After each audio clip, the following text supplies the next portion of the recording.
It's the Miss Knockout Show, we on the airwaves. So like, if I, share if I, bless if I the flow. It's the Miss Knockout Show. Now you already know. Hot topics, music, info, and more. If you ain't tapped in, what you came here for? MKO got the vibe, that's a full takeover. From beats to biz talk, yeah, the queen stay in clover. Trending every lane, I'm the glow you can't block. When I drop gems, whole chat goes shock. We don't do brokeify, now we amplify. Stay blessed if I let the energy fly. Hit that tapify, keep it all in the flow. Cause it's the Miss Knockout Show. Knockout Show. Hot topics, beats and the glow. You rockin' with Miss Knockout. Let's go.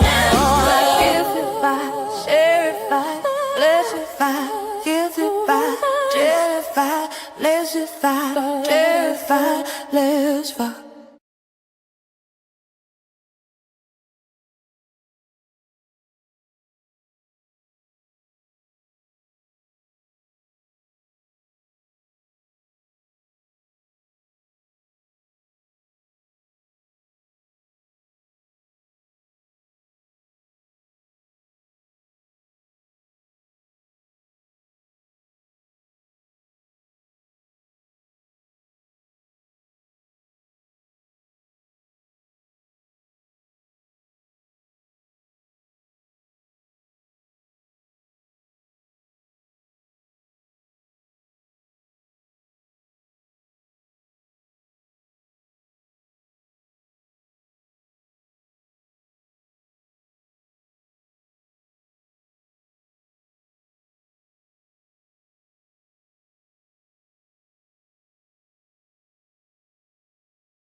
No sound. Hey, everybody. Hey, everybody. Sorry about that. Welcome to the Miss Knockout Show. Okay, the mic was muted. Sorry about that. Welcome to the Miss Knockout Show. Today, we will be discussing, all right, Gucci Mane and Pooh Shiesty. But first, we'll be discussing the Offset and Lil Tjay situation. Now, the industry, like I was saying, is becoming a gangster party. It's a gangster party, y'all. It's like you come and you try to get out of the streets, right? You try to get out of the streets. And then you get into Alexa, open silk. The whole reason why you got a record deal is because you want to get out of the streets. You want to make a better life for yourself. All right. Hello, chat. Hey, Mo Girl. Mo Girl said, I can't hear you. How you doing there? I always wondered why YouTubers came on and there was no sound. So the StreamYard automatically shut your mouth off, your mic off when you're streaming your intro, right?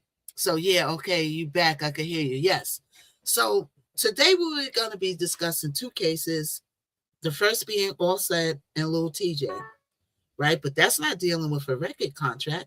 That's dealing with somebody, and everything's all alleged in Miss Knockout's Live, but that's dealing with someone who has a habit of gambling. Now, I could see it because I went to the casino this weekend, and I'm not even a gambler, and I lost $80, right?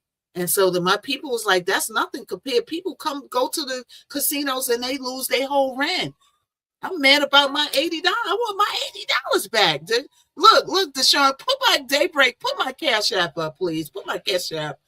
I lost $80 and I was hurting. Imagine that. And I could see how the casino it gets you addictified. I can see it. Because I'm not even a gambler. And I was like so tight that I lost $80. You know what I'm saying? I got 40 out. I lost it. And then the thing is, when you gamble, I make this mistake every time. The roulette table is bad. I know. Because they got, and then also with the casinos, and everything's all alleged. But I believe with the casinos, because they got all this AI stuff, and because, look, let me put my Cash App up. I'm trying to get some of my $80 back, y'all. Daybreak, pin that doggone cat. That's right. The CA. All right, let me pin it in here. At Daybreak, did I make you a moderator? Did I make you a moderator, Daybreak? Let's see. Oh, I gotta go on the YTube to hear Daybreak. Did I make you a moderator? I gotta go on the YouTube to do it. Okay, let's go on the YouTube to do it. So you know, I can see how people get addictified to it, right? And the mistake that I always make in the casino is when I was playing the machine, right? We found a machine. Meanwhile, I noticed in the casino, no bells is going off. Nobody's winning in the casino. They got all these AIs. They got all the computers. They got the casino so that they make more money than they lose. You better believe it. The casino is set up to make way more money than they give away. Because there was no bells going off. There was nobody yelling, oh, I won. There was nobody. And I went and I put the first 40 in, right? And then the first 40, I won, like I was back up to, I put $30 in or $20, right? Then I was up to $40. Now, so what I should have did was I should have cashed out. So when you get that $40, you're supposed to cash out and go to another game, right? That's how the old head gamblers tell you. But I didn't get up. Why? Because my mind was telling me that it's going to make me win more money, but it never made me win more money. It never made me win more money. Okay, hold on. I'm going to make this showing. I'm going to make you a moderator right now. Right? So then I'm sitting there. So now in my mind, I'm like, now I see how people could get addictified to this because you always think that you're going to get that big hit. But the casino, right? But you're going to get the big hit, but you don't get that big hit. Why? Because the casinos, this help. They go with the AI moderator. They got all the help with the AI, all the AI. Hold on, Daybreak. I'm trying to make you a moderator. Right? And with the assistant of the AI. Okay.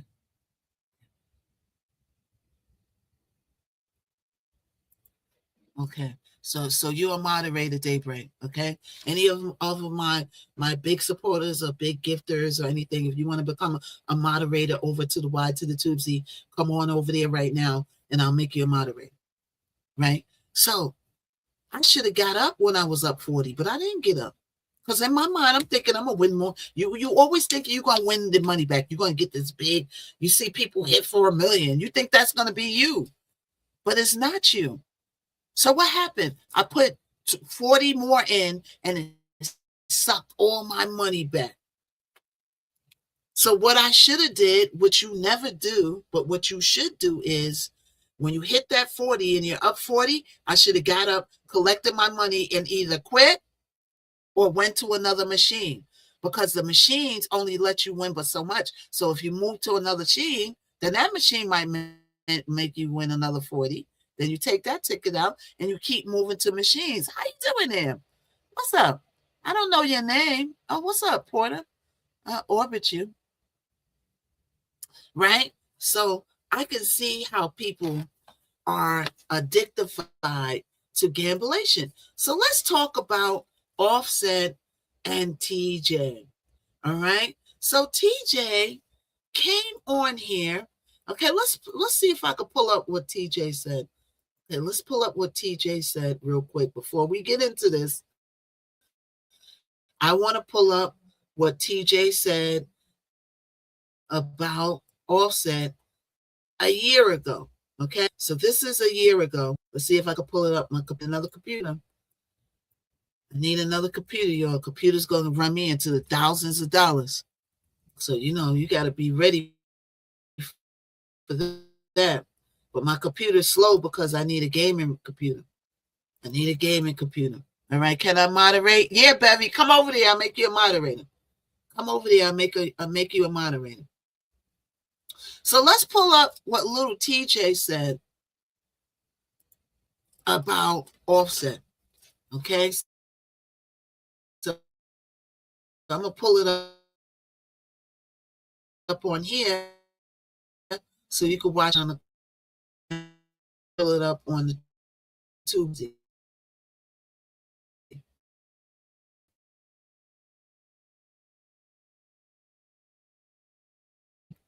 To know, start with him. He didn't just pop up and pop Offset. He didn't just pop up and pop Offset. There's a reason why he's popping Offset. All right. So hold on. Let me pull it up over here. Okay, hold on. Let me share the screen. Share the screen. Okay. Okay, hold on. Let me get this set up on the Y to the Tubesy so that y'all can watch this. All right.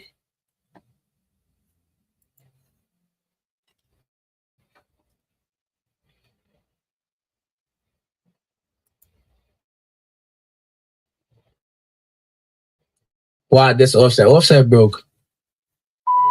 Oh yeah, I'm gonna tell y'all the stream too. That pop. I'll tell y'all a true story. I got to do that shit. He was pop. He was panicking. He was asking random people for cash apps. He was broke. I don't know what happened. Nobody was answering the phone call. He popped, trying to run up, chasing. Must got a gambling addiction. And the says, yo, he just popped. He calling for cash apps in front of me. I ain't gonna lie to you. The first 5 I offered, I'm like, yo, you pop, you waiting for some bread. I wait for my money. I swung that 5. You know how I get. He gets popped. Not us two dicing each other. He gets popped straight to the casino. Goes not. He get another loan from somebody else for like 2 bands. I don't even take my loan. I'm like, that's Offset. I'm good on my money. I'm worried about this. I got mad, bro. I definitely run off for 5 bands. He pops for the next band. He's like, yo, thanks, ma. He pops that. I thought another 5. So I see like, bro, my mother ducked me for so long, boy. And mind you, I'm 23, and this is Drop Top, Cardi B husband. And I'm only talking crazy because he was talking crazy. Like, why? He was talking crazy over my bread. And I beat him up on his birthday, but I'm not even, you feel me? Gangsta, I was too, you know this? I'm that good type of, like, I'm giving you a little bit of me. I was 230, or like, it was like I couldn't even do that. And Cardi B walked in the spot. I was like, yo, I couldn't even address it because my so aggressive sometimes that if he says crazy, you won't even know he's gonna get like you know how some you just know it's over. Like, feel me? Like, why? This is from a year ago. That's from a year ago, y'all, right? Okay, so let's get into it. So we're gonna go to my notes right now, and then we're gonna go to other commentary. So let's start from the beginning. All right. So here's the full tea. All right. Lil Tjay says that he loaned at Offset a total of 10K at the casino, right? And he called him broke. He called him a gambulation edification. We're on the clock, so we got to change the words around. All right, on the live. All right, we got 72 people in here. Everybody put hashtags. Everybody get your orange heart. Everybody blessify Miss Knockout so she won't be brokified. And I can keep coming here bringing you the news that you can use. All right, so he owed him a total of 10K. And this one that we just played, the clip we just played, is going back. Thank you, Candace. A year. So that's been a minute, right? So this is going back a year. So he called him a broke gambling addictificationer on live, and how that it exploded into a leaked DM with threatifications. Diss tracks were flying back and forth, and now it's a wild pum drama at the Hard Rock. All right, so let's get into it. So According to Lil Tjay's own words, a couple of years back, Lil Tjay referenced the raindrop drop top Migos era when Offset was still heavy with Cardi B, right? TJ claims that he walked into a casino and spotted Offset in a full panic mode after a brutal losing streak. Offset was alleged, and everything's all alleged in Miss Knockout Live, all alleged. Offset allegedly was popped. Okay, so that means when the slang for pop means that he was up higher funkification, he was drunkified, he was out of it, he was lit. Okay, that's what he means when he said he's popped. So you heard TJ kept saying that he was popped. Now I thought he was saying he was popped because he played the money back and he was popped. That's what I thought he meant. I don't know. He was desperately hitting up random strangers for cash apps, including Selena. Remember, Selena told the whole story about how he owes her 15 bands. Offset owes Selena 15 bands. She kept lending her money in a casino, right? He wanted the money more than he wanted to F her, the way she told the story, right? Yeah, he needs help, right? You figure he'd get some now. I don't know. So he was desperately hitting up random strangers for cash to the appsies and just to keep gambling. Nobody was answering his call. So this is Lil Tjay watching him. So TJ was around him and he wound up lending him money.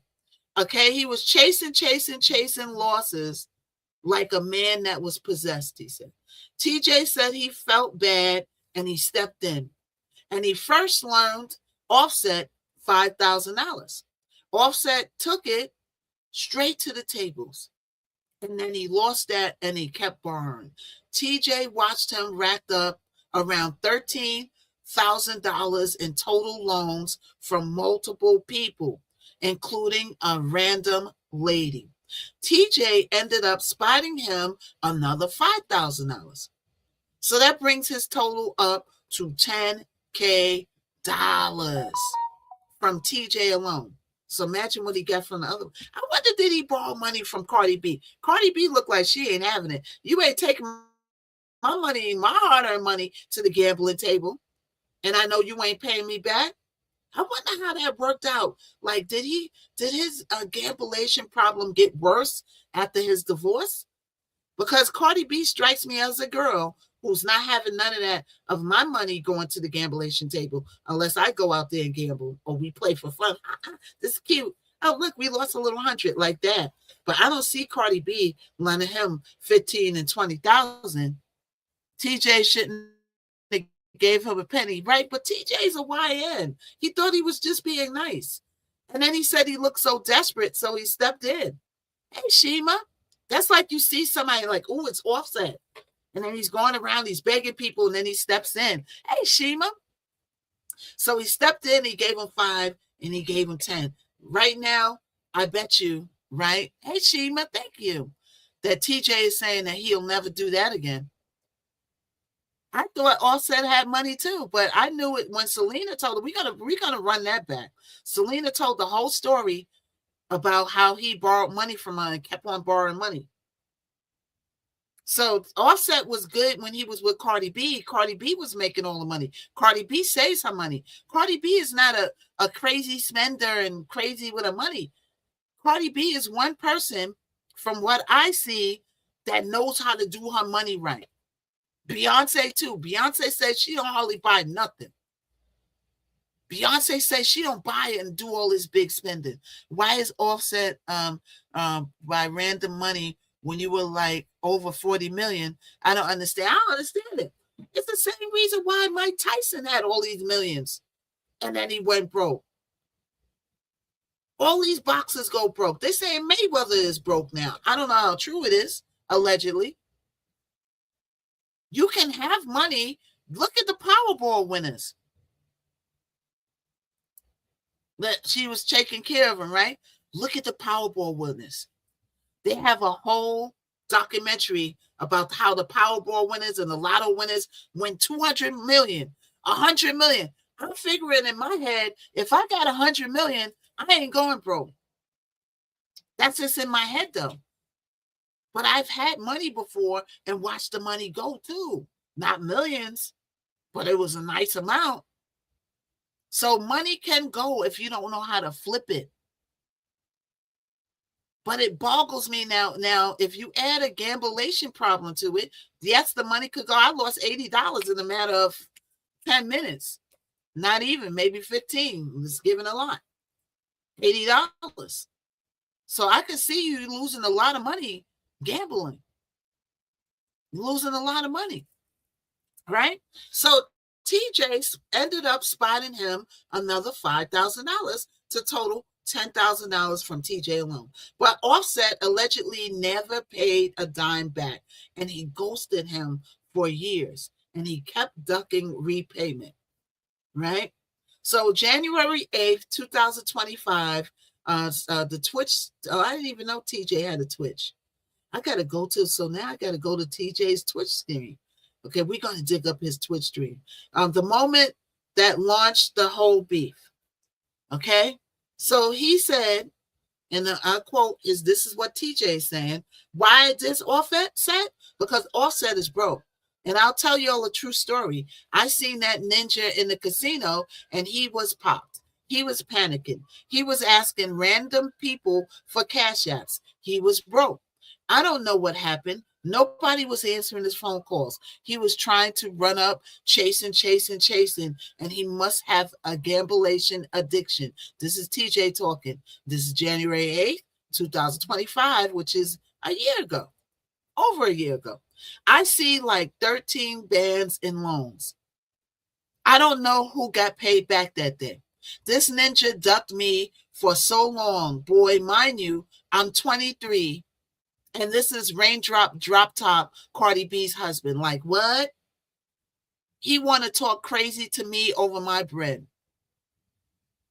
So anybody knows, right? When you lend people money, what happens when you lend people money? Oh, I'm knockout. Can I borrow $100? Oh, yeah, here goes $100. Okay, I'll give it back to you next week when I get paid. The next week comes. Hey, what's up, Bobo? Oh, you got my 100? I really need it.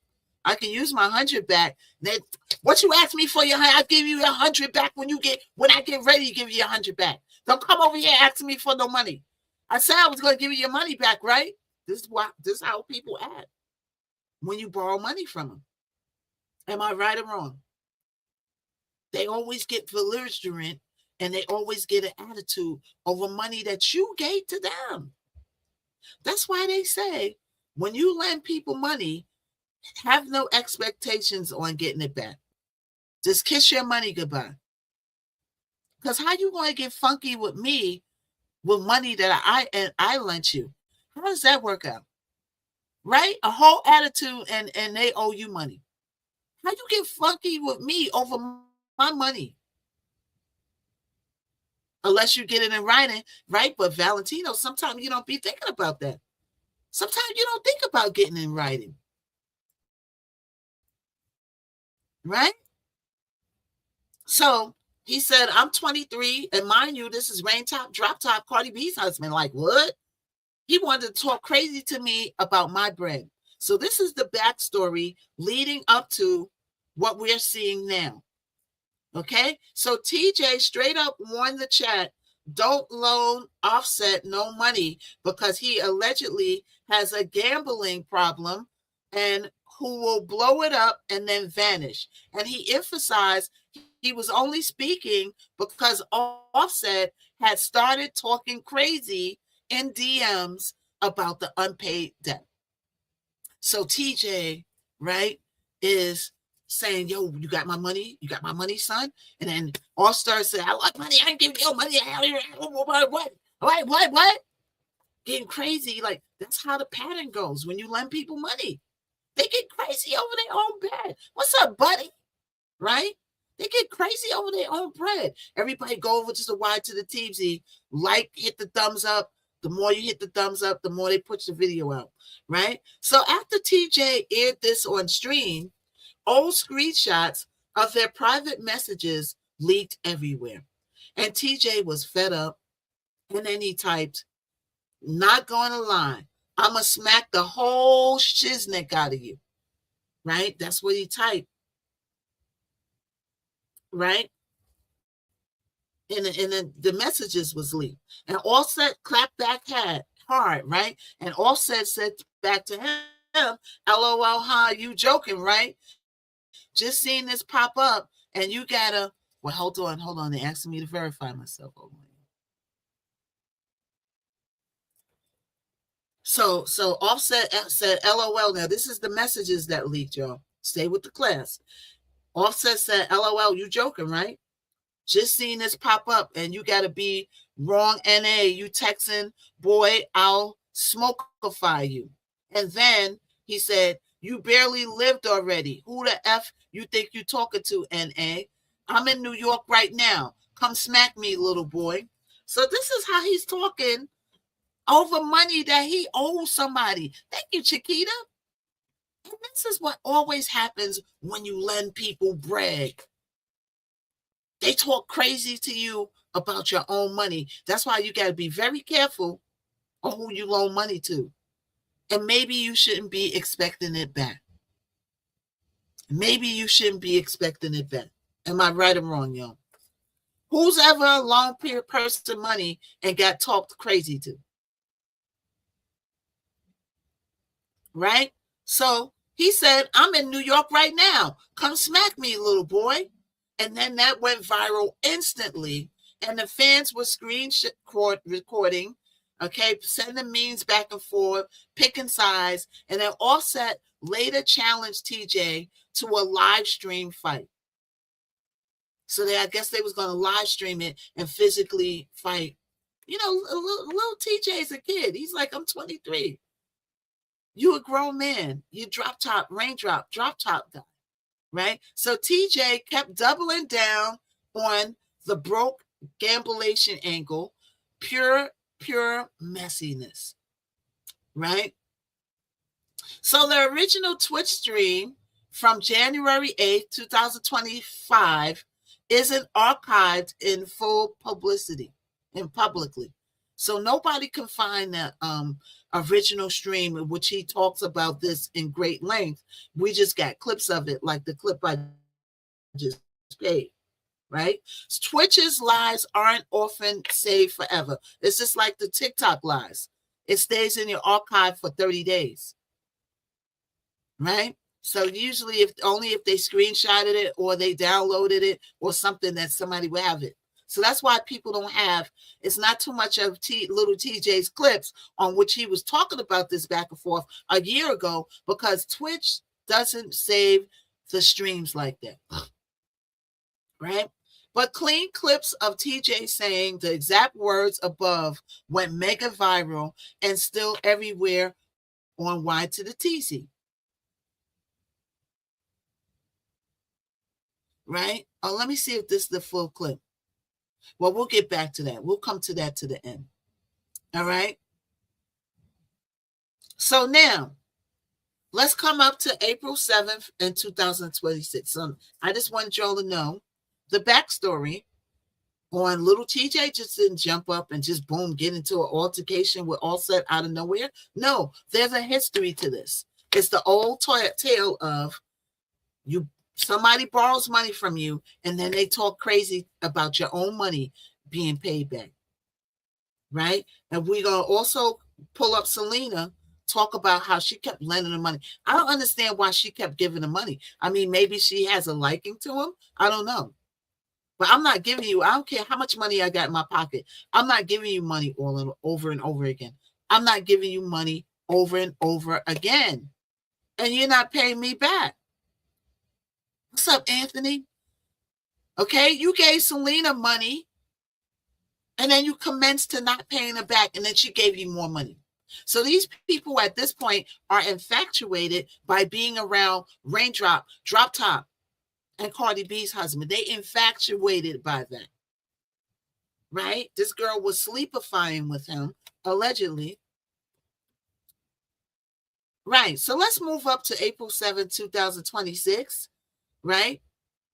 Little TJ spilled that Offset owed him $10K. been ghosting him for a year. Right? So let's move up.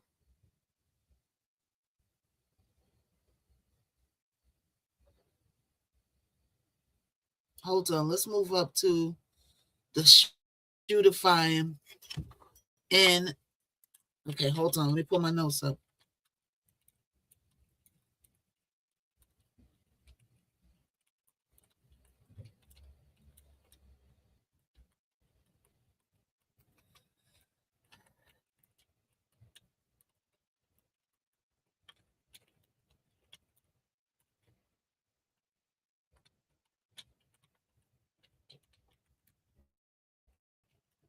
Hold on, y'all.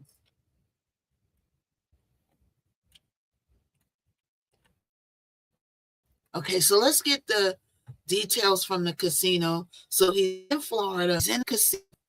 Okay. My question is, how did Lil Tjay know that Off's going to be said casino? How did he know this? Right? How did he know this? Did he just tell him, like, I'm going to be here, come catch fade? You know what I'm saying? So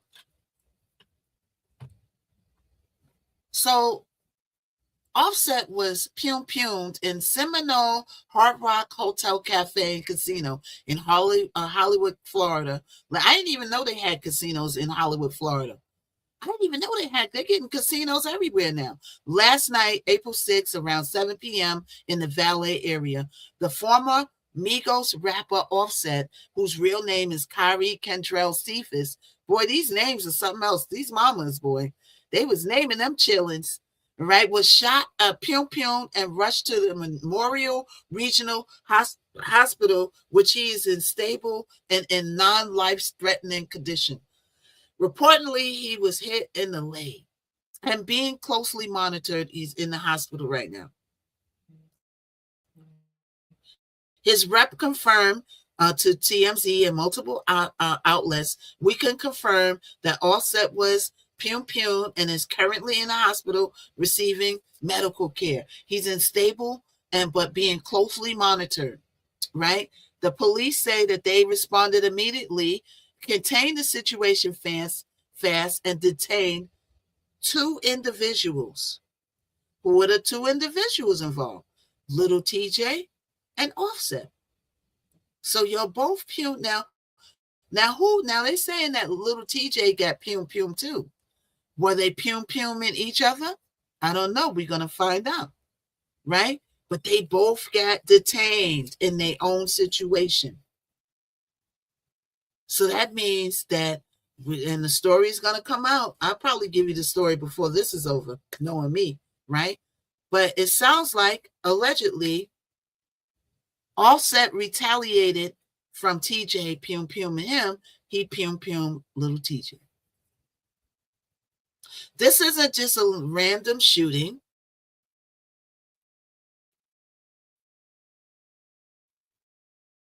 It's tied directly to Tjay, whose name is Tion.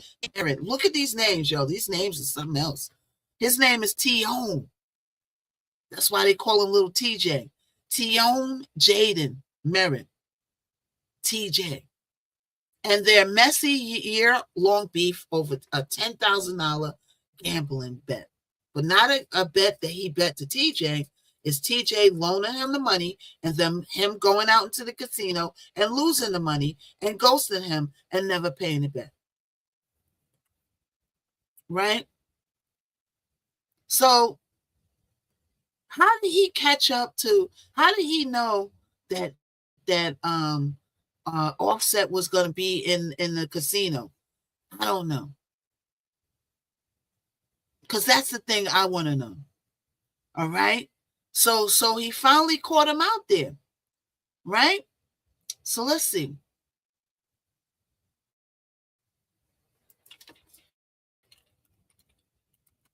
Okay, so let's see. So that's all we know about Offset's situation.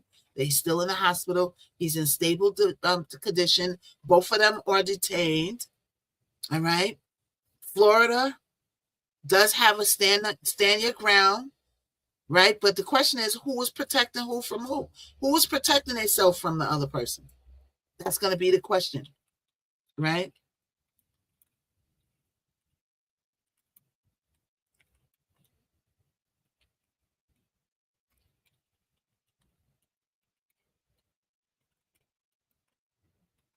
So that's the question. Like, you know, which one of them is going to, are they going to stay in? Because both of them are detained.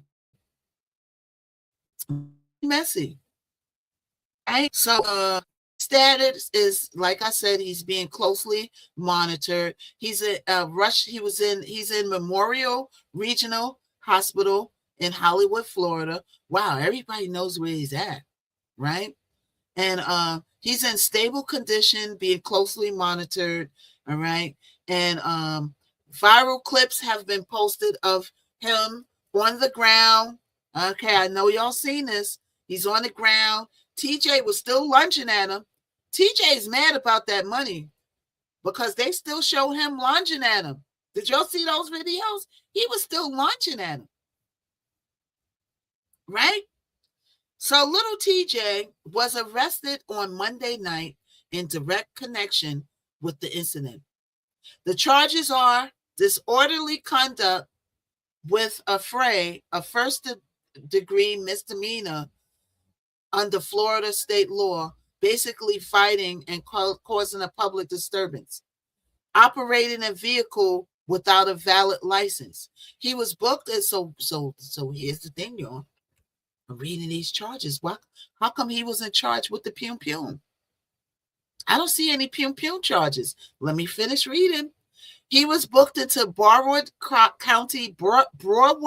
County Jail late Monday night, and he bonded out quickly on a $500 bond. So his bond is real low. So why isn't little TJ getting charged with Pum Pum and Offset? That's a mind boggler, isn't it? Maybe it's coming. I don't know. I hope, I wish the best for everybody. I don't want to see nobody go to jailification. Not Offset, not Lil TJ. Lil TJ is a YN. He hasn't even lived life yet, and he's going through all this stuff, right? Police statements, they said the incident began with a fight near the valet area. TJ was involved in that physical altercation right before and around the shots were Pum Pum. 2 people were detained initially. TJ is the only one formally charged so far. The second person has not been charged. Who's the second person? Is it Offset? Because there's rumors that Offset was detained too, but I'm going to research that, okay? I'm going to research it. So, TJ is the only one who's been formally charged. The second person has not been charged yet, okay? His attorney, TJ's attorney, Don M. Florio, put out a strong denial. Lil TJ has not been shot. So there we have it. Nor has little TJ been charged with any Pum Pumin. Any report to the contrary is false. They're calling the direct Pum Pumin involvement with rumors and is baseless, and police have not charged him with the actual Pum Pumin, only the fight and the disloyalty part. So that's a mind boggler. So let's go through this. So Offset is in the hospital. I believe that part is true. His people said he was in the hospital. The police report said he was took to the hospital. So who Pum Pum Offset? If TJ didn't Pum Pum Offset, who Pum Pum Offset? Who Pum Pum Offset? Because everybody was there. They seen the fight. Offset was on the ground. But Lil Tjay didn't get charged for the pum-pumming. He just got charged for fighting in public and not having a license, driving a car. What's up, Ty? So who pum-pum Offset is the question. Who actually fired the shot? No pum-pummer was named, no arrest made, no attempted murderation, no weapons charge announced yet. Yet is the key word. Yet. Yeti. And the investigation is active. The police say that they contained the scene fast. So the police has not released who did the pum-pumming yet. I believe the police knew who pum-pum Offset. Offset was pum-pummed in LA. Did a ghost come out and pum-pum him? Here's another theory. Did Offset pum-pum himself, trying to pull a pum-pum out to get the TJ? He might have pum-pummed himself. You ever thought of that? That's a theory. Okay, you could have had Lele did it myself, allegedly. Offset could have pum-pummed himself. I don't know. It's going to come out. All right? So, the motive officially is still in the wraps, but we all know that he owed him about $10,000, loses his money, gamblifying, losing the money, borrowing money for people, right? And so the casino loan, okay, the disc, the leaked DMs, okay, the timeline is going back a year, all right? So we're watching this story develop. The question at hand is who pum-pum Offset? Because right now it's looking like Offset might have pum-pummed himself, pulling the pum-pum. That happens too, you know. They pulling the pum-pum out of wherever they got the pum-pum, and then the pum-pum goes off, and then they pum-pum themselves. That happens. Right? We've heard of that happening. So we're going to keep a watch on this story. And we're going to keep a solid eye on this story. All right? So now, let's go to Pooh Shiesty and Gucci Mane. Pooh Shiesty and Gucci Mane.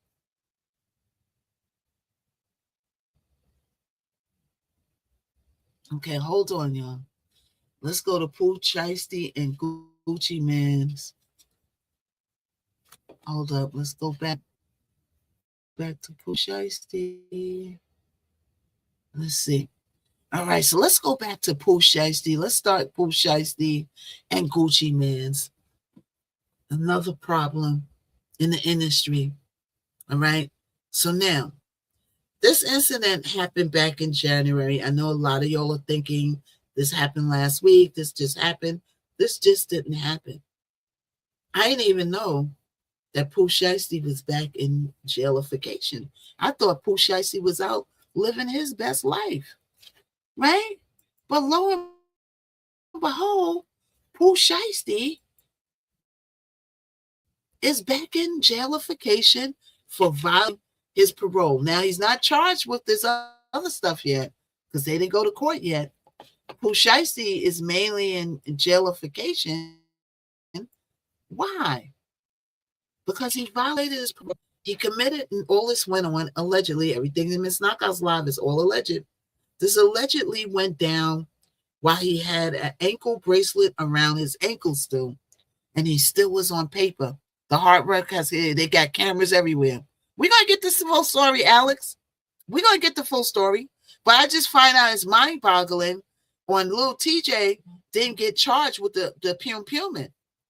I would have thought Lil Tjay, if he did it, he would get charged right away because of what you just said. There's cameras everywhere. They could go right upstairs or wherever they got to go in the back right there and pull the cameras and see who pum-pum Offset. And they know who pum-pum who. They just ain't telling us yet because this is an investigation. All right. So let's move on to Pooh Shiesty. We'll keep up with that.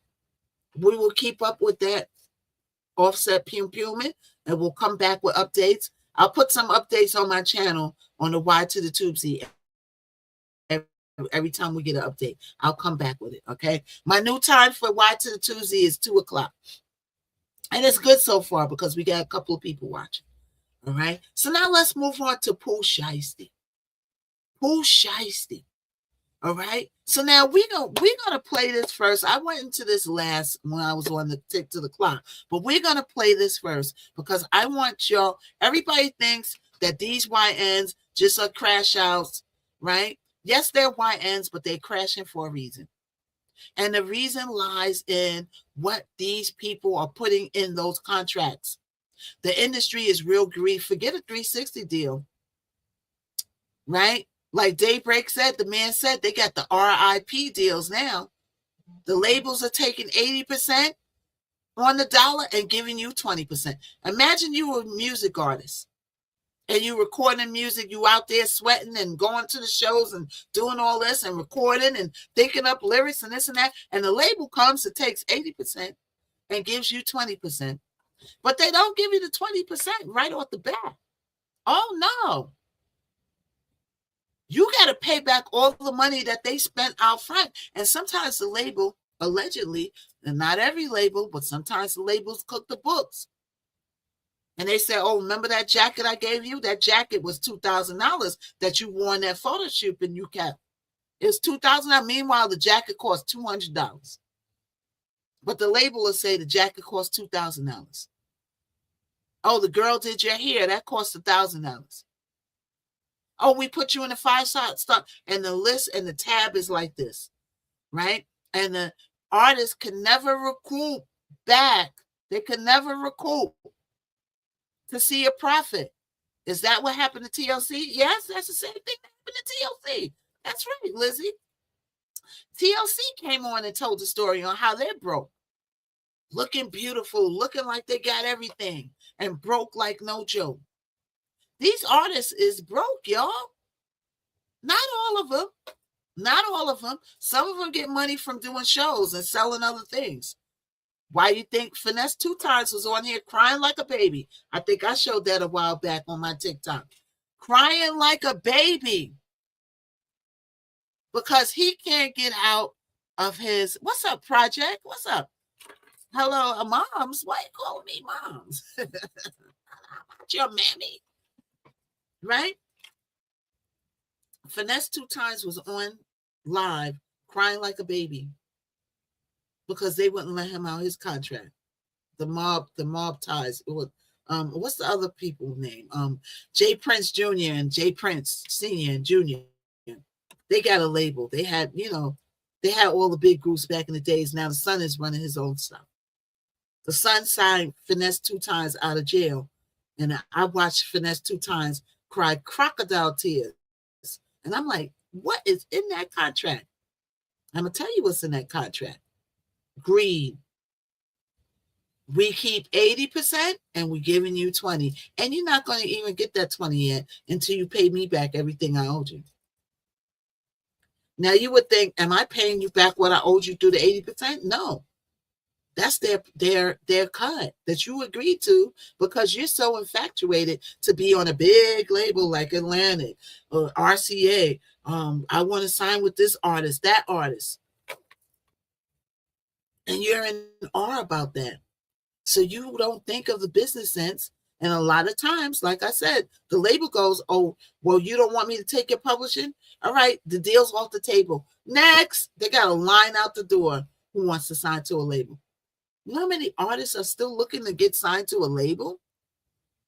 They will say, then forget you. Then you won't let us rob you. Next.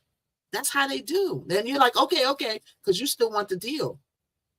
So you do the okay, like Babs did with that contract on the television show. Oh, it was Bad Boy. It was Bad Boy. And she still signed it. So people and artists are so thirsty that they're willing to get robbed to be seen and heard by the world. That's what it boils down to.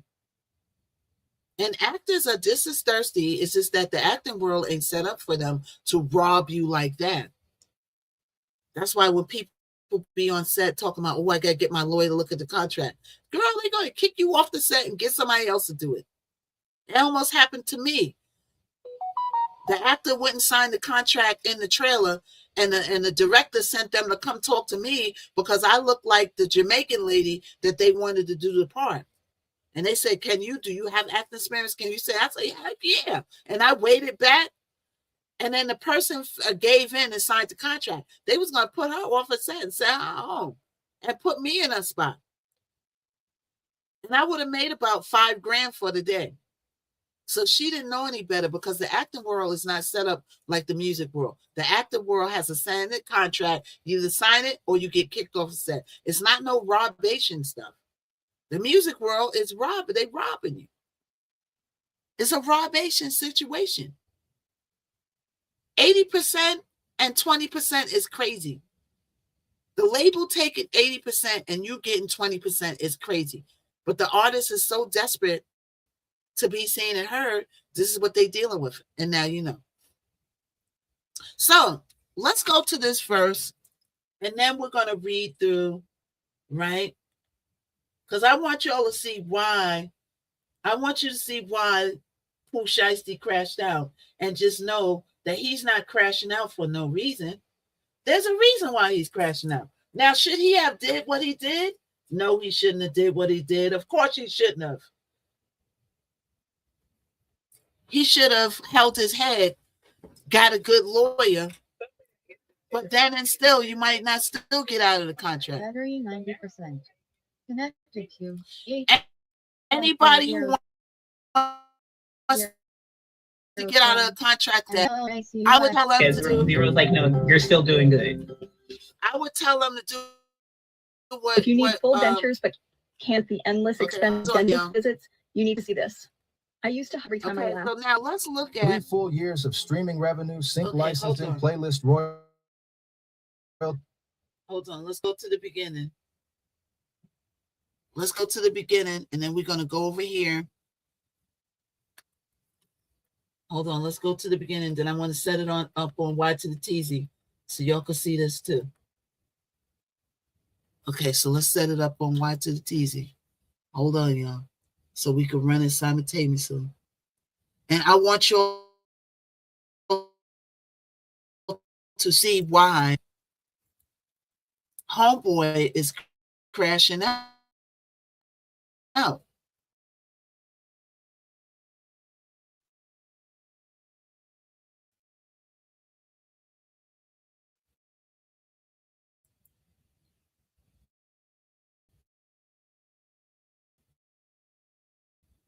Right? Yeah, what he did. Yeah, people call him. It was charted on the top charts. Okay? All while he was in jail for 3 years.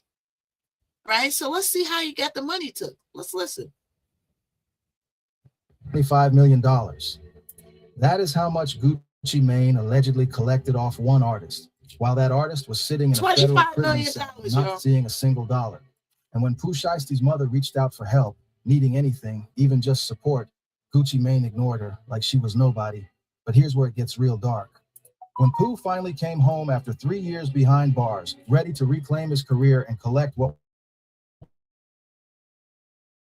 was owed to him, Gucci Mane looked him in the face and said, "I'm broke right now. Broke." The CEO of 1017 Records, the label that just spent 10 years on artists in Memphis rap, broke. Now understands nothing, and I mean nothing, more disrespectful than playing with a man's money. That is the kind of thing people are willing to die over. And allegedly, Pooh Shiesty was done talking. On top of all of that, Pooh came home thinking his contract with 1017 Records was done. He had done the time, he had paid his dues, he assumed that was it. But here's the part nobody told him before he signed that deal. When you go to prison, your recording contract does not end, it pauses. The clock stops on your album rollout obligations, but the CEO, he keeps collecting every stream, every sync, every royalty check, and you see zero of it while you're locked up. Pooh Shiesty did 3 years in federal prison. Gucci Mane came home to check after check. And when Pooh walked out and asked for his cut, he got excuses. So Pooh decided to handle it differently. He invited Gucci Mane to a meeting in Dallas, Texas. And what happened in that studio on January 10th, 2026 is now the most explosive story in hip-hop. And it is going to put Pooh Shiesty away for the rest of his life if the feds have their way. Stay right here. because what I'm about to break down for you is bigger than the robbery.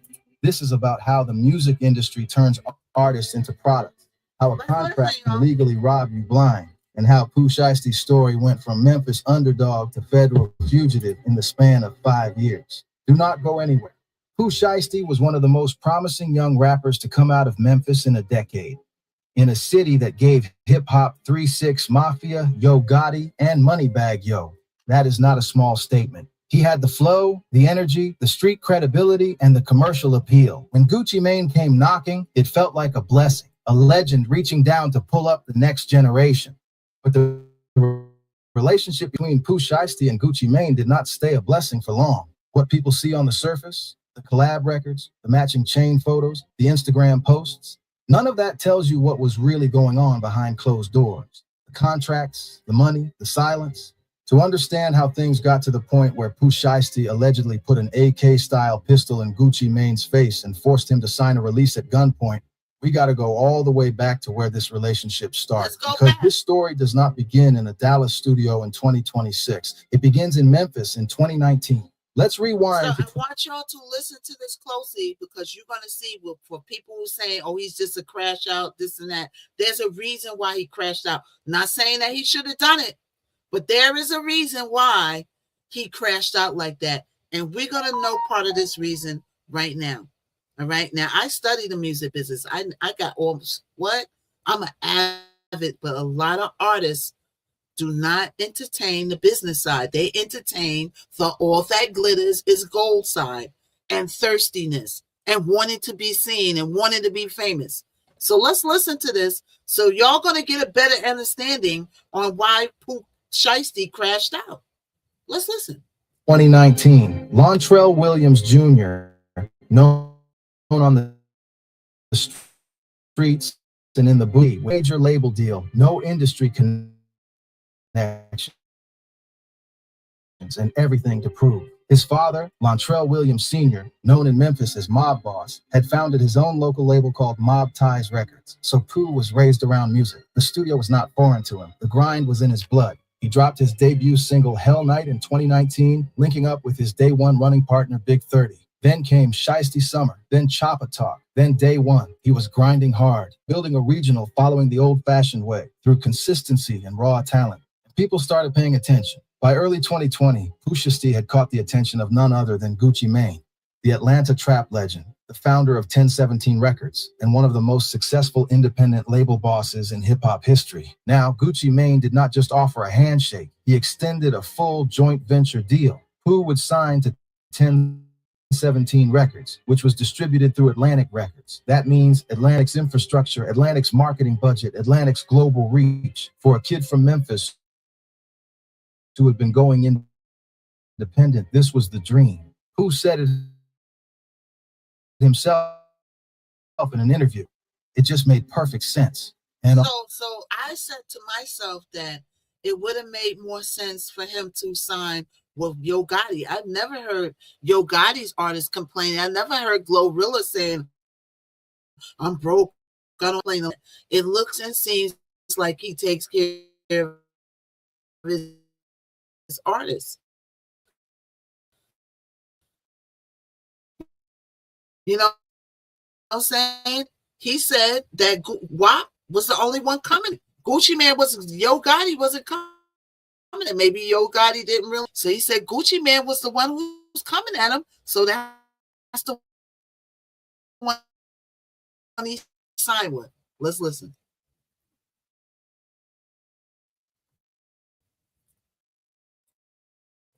Cheers, young thug circle. He had eyes for talent. So Pooh signed on the dotted line in April of 2020, and they celebrated by dropping a collaborative single together called Still Remember. On the record, Pooh literally rapped about the blessing of the deal, comparing himself and Gucci to Shaq and Kareem. He was happy. He was grateful. He was locked in. But here is what Pooh Shiesty did not fully understand on the day he signed that contract, and what most young artists never understand until it is too late. That deal was not just a record deal. It was a business arrangement structured to benefit 1017 Records and Atlantic first. When you sign to an imprint label like 1017, the label boss, in this case Gucci Mane, takes his cut before anything flows down to you. Yeah. Recording costs, promotional costs, advances, all of it gets recouped from your royalties before you see a dollar. And the royalty split, in a typical imprint deal, the artist is often looking at 15 to 20% of the net after the label takes its share, after Atlantic takes its distribution fee, after recoupment. The label boss is sitting at the top of that structure, collecting on everything. Let me break down exactly how a deal like this works, because most people have no idea how these numbers actually move. And this is the key to understanding why Pooh Shiesty felt robbed before he ever pulled out a weapon. When a label like 1017 signs an artist, they are not just buying your music, they are buying your masters, meaning they own the recordings, not just the right to sell them. They own them. You are essentially selling the product you make to them in exchange for. So let me explain what masters are before they moved on, because a lot of people might be lost because they're not in the music business. So your masters are when you go to the studio. I'm an independent artist, right? When I go to the studio, I pay for my studio time. Okay, I lay down my music. Those are the masters. The first recording that you record to do your song are your masters if you pay for it, right? But in this case, because he signed to a label, right? 1017 in Atlanta signed, they pay for the studio time. Usually it goes, so I pay for my studio time from Knockout Coming with the Heat. Everybody get it? It's in my link tree, and it's on everywhere. Every platform, right? I got the barcode for my song to put up. And my masters. I'm not signing labels, but Pooh Shiesty deal. So every time he goes in the studio, they own his masters. That's how that works. Percentage of what that product earns. In a standard recording deal in 2020, a new artist with no leverage would be looking at a royalty rate somewhere between 15 and retail list price of the music. You do not see royalties until the label has recouped every dollar they spent on you. The advance they gave you, recouped. The studio time, recouped. The music videos, recouped. The promotional campaigns, recouped. Every dollar the label spends comes out of your future royalty pool before you see a single check. Meanwhile, the label boss, Gucci Mane in this case, is operating on the publishing side and the master ownership side simultaneously. Okay, so he's operating on the publishing side and the master side simultaneously. Let's break that down. So the master side is when you go in the studio, you record your song, you pay for your song, you own your master. But when you sign a record deal, you go in the studio, they 9 times out of 10 pay for your studio time. But even if you do pay for your studio time, they still own the masters. Why? Because they made you sign a contract, and that's in the contract. Now, the reason why he's saying that he's operating on the publishing side, the publishing side is ASCAP, BMI. Those are your pros. You sign, you open them up, right? But the label takes a big cut and a big ownership of that. So Gucci Mane probably has a big ownership, if not all of his publishing. He probably owns like 80% and gives him a small percentage of his own work. Why? Because you signed a record deal. You give up all your rights for fame, notoriety, to be seen, to be popular, to use all of Gucci Mane's perks and all the people he knows. This is what you forfeit. So the publishing side is where your real pocketbook is as a music artist. Let's listen. The master ownership side, labels typically keep 82 to 85% of all recording revenue. So every stream of back in blood that generated a dollar, Gucci Mane's 1017 records was seeing 80 plus cents of it. And there is something else people forget: touring. Before Pooh Shiesty went to prison, he was reportedly pulling in between $30,000 and $50,000 per performance. He was doing shows across the country at the peak of his momentum. A label with a 360 deal, which means the label takes a percentage of all revenue, including touring, merchandise, and endorsements, would be collecting off every show too. When you add it all up, streaming, album sales, touring, merchandise, sync licensing, radio royalties, the number that flows through a label off a commercially successful artist is staggering. And the artist, especially early in their career under a restrictive deal, sees a fraction of what the label collects. No cap. This is why so many rappers who go platinum end up broke. Pooh Shiesty did not have the leverage of a veteran. He was a new artist. He took what they offered him because at that point in his career, the platform was worth more than the money. That decision would define the next 6 years of his life. Now let me break down the money because this is the core of everything. Within months of signing, Pooh Shiesty dropped the record that changed everything. November 6th, 2020, Back in Blood, featuring Lil Durk, hits the internet, and the streets went crazy immediately. The song debuted on the Billboard Hot 100 and climbed all the way to number 13. For reference, that is one of the highest charting debut singles from any Memphis rapper ever. It was certified 5 times platinum by the RIAA, 5 times platinum. Now let's talk about what 5 times platinum. So I gotta look this up, but I don't even think Glorilla's records charted as high as Pooh Shiesty, or maybe I think Pooh Shiesty came out before Glorilla. But I gotta look that up because I would think in my mind that Glorilla had records that charted too, but maybe they didn't chart as high as Pooh Shiesty because Pooh Shiesty's record was going. It was going. The one with Lil Durk, it was going. It was going. Actually means in real dollars. A platinum certification means 1 million units, combining streams, digital downloads, and physical sales. On streaming platforms, artists typically earn somewhere between 3 and 5 thousandths of a dollar per stream. That sounds small, but when a song racks up hundreds of millions of streams, the money adds up fast. Back in Blood has accumulated over 600 million streams on Spotify alone. And that is not counting Apple Music, YouTube, Tidal, Amazon, and every other platform. Conservative estimates put the total streaming revenue from that one song in the range of $3 to $5 million.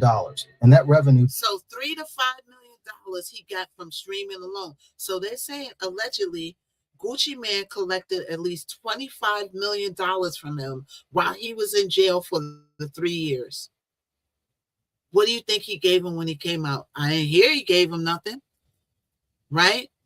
I didn't hear he gave him nothing. Did he say, okay, I'm going to slide you a cool meal? I don't know. But we're going to find out. So he made $3 to $5 million from streaming alone.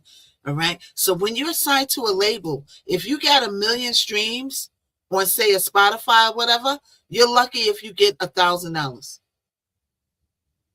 Because that label takes a good bulk of that money. Because remember, we don't have CDs no more. We don't have no physical sales of records anymore. Everything is all streaming. Everything's online. And to be honest with you, a lot of people are like this. Why should I pay for that? Like, people support my record. Thank you, everybody that support my record. So they'll download the record just to support me, right? But any other artist that you go to, say you want to listen to let's pick somebody. Say you want to listen to Total. Okay, you ain't gonna go and download Total's record on Spotify. You're gonna shuffle right over to YouTube and just play that record.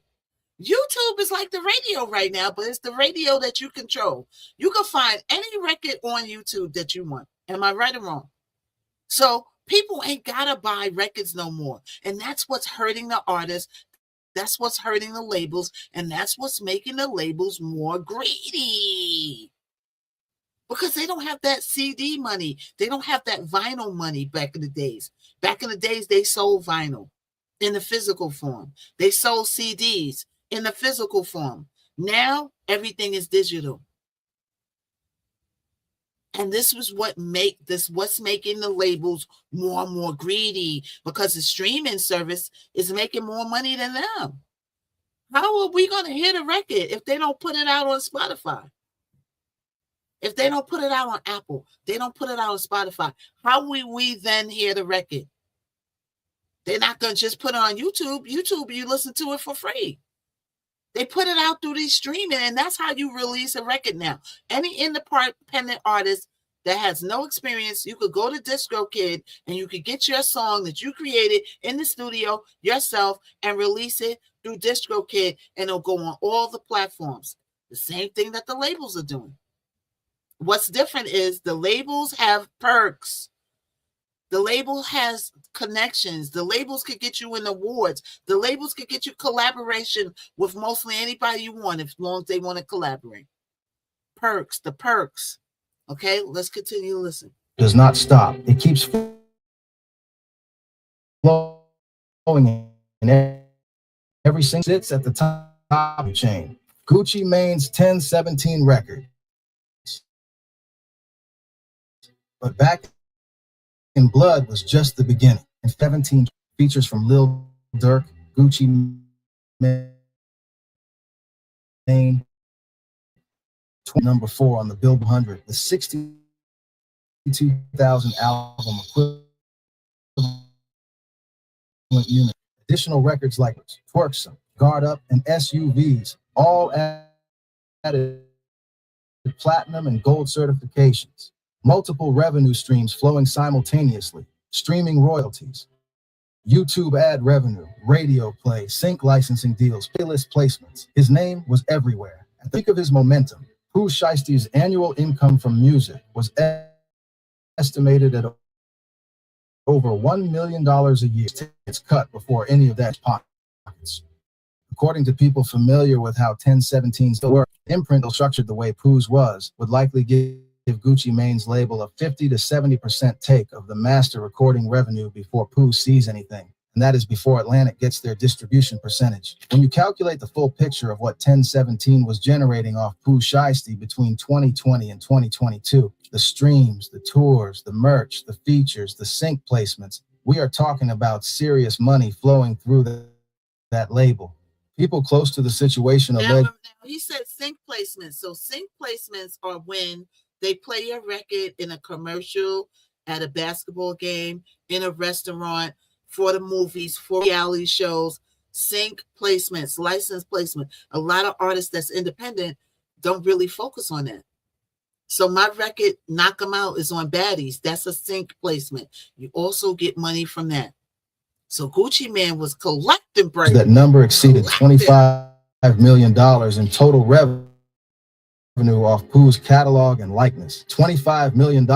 And here's where things started getting real grimy. In October of 2020, just months after his debut explosion, Pooh Shiesty got caught up in a shooting in Bay Harbor Islands, Florida. Armed robbery charges, aggravated assault, criminal theft, a whole case unfolding around him at the exact moment his career was taking off. Then in June of 2021, he was arrested again, this time connected to a strip club shooting in Miami, held without bond. By January 2022, Pooh Shiesty... So these YNs, they can't get their leg out of the streets. So you just got to deal with Gucci Mane. You was all in awe of that, happy. Y'all made a record together, okay? Then you went out and you commenced to do more stuff. What makes people get out of the streets but still want to keep a leg in the streets?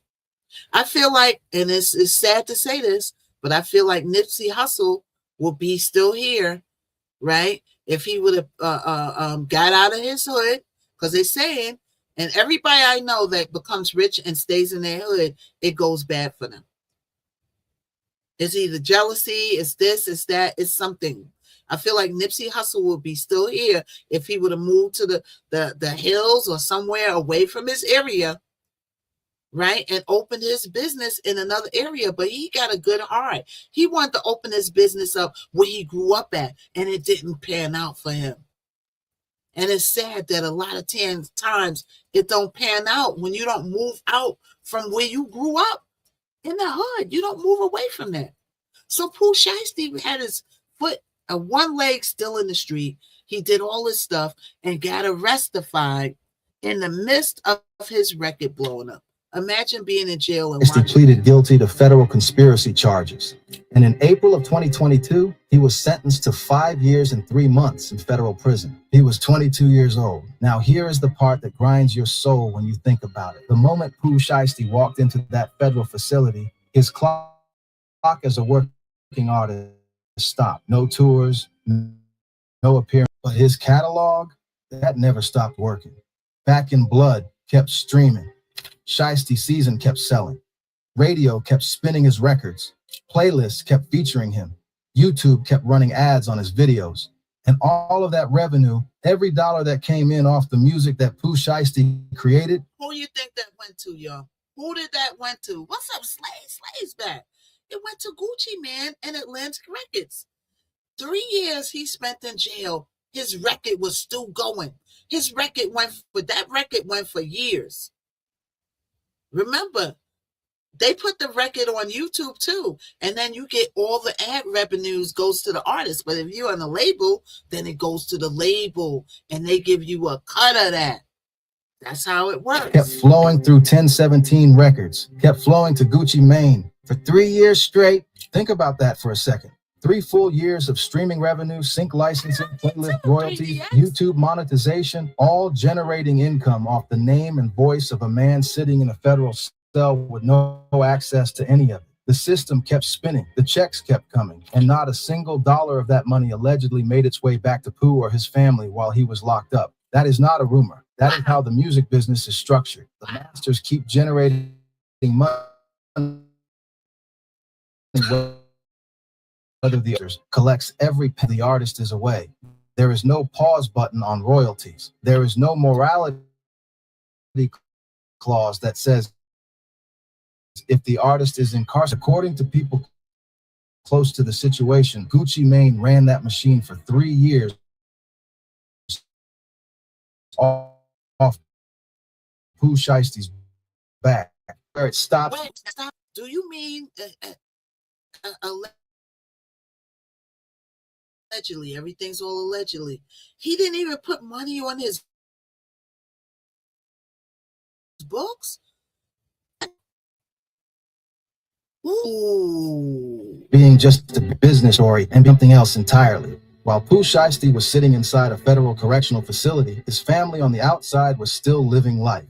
His mother, Gladys Baines, known publicly as Mama Shiesty, was out here holding things together, raising grandkids, managing what was left of Pooh's affairs, keeping the family together while her son did his time.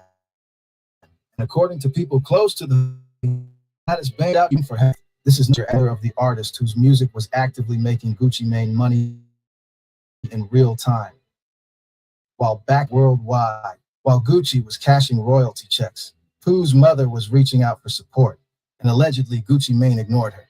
A post that circulated on social media made by someone close to the family who tagged Mama Shiesty. Okay, so Mama is not the rapper, right? On 3DX, but her son is in jail, right? They ain't getting no money from the song. Her son is on jail, right? So she's the one who reached out to him because she's out here and she can call him freely. Pooh Shiesty got to call him when they're allowed to make the calls in jail. And he might have been not accepting those calls, right? Now Mama has to come to the rescue. Yeah. So the mother was calling Gucci Mane, like saying, yo, we need to hold something. We need something over here. Right? That's her son. Made a claim that shook the internet that Gucci Mane made over $25 million off Pooh Shiesty's music during his incarceration. He did not get a single dollar with his family. Not $1. While Pooh sat in it. Stop. Everything's all alleged in Miss Knockout's life. Yo, that hit me in my chest. What? You didn't give nothing to the family? Now y'all see, for every reaction, there was something that caused that action.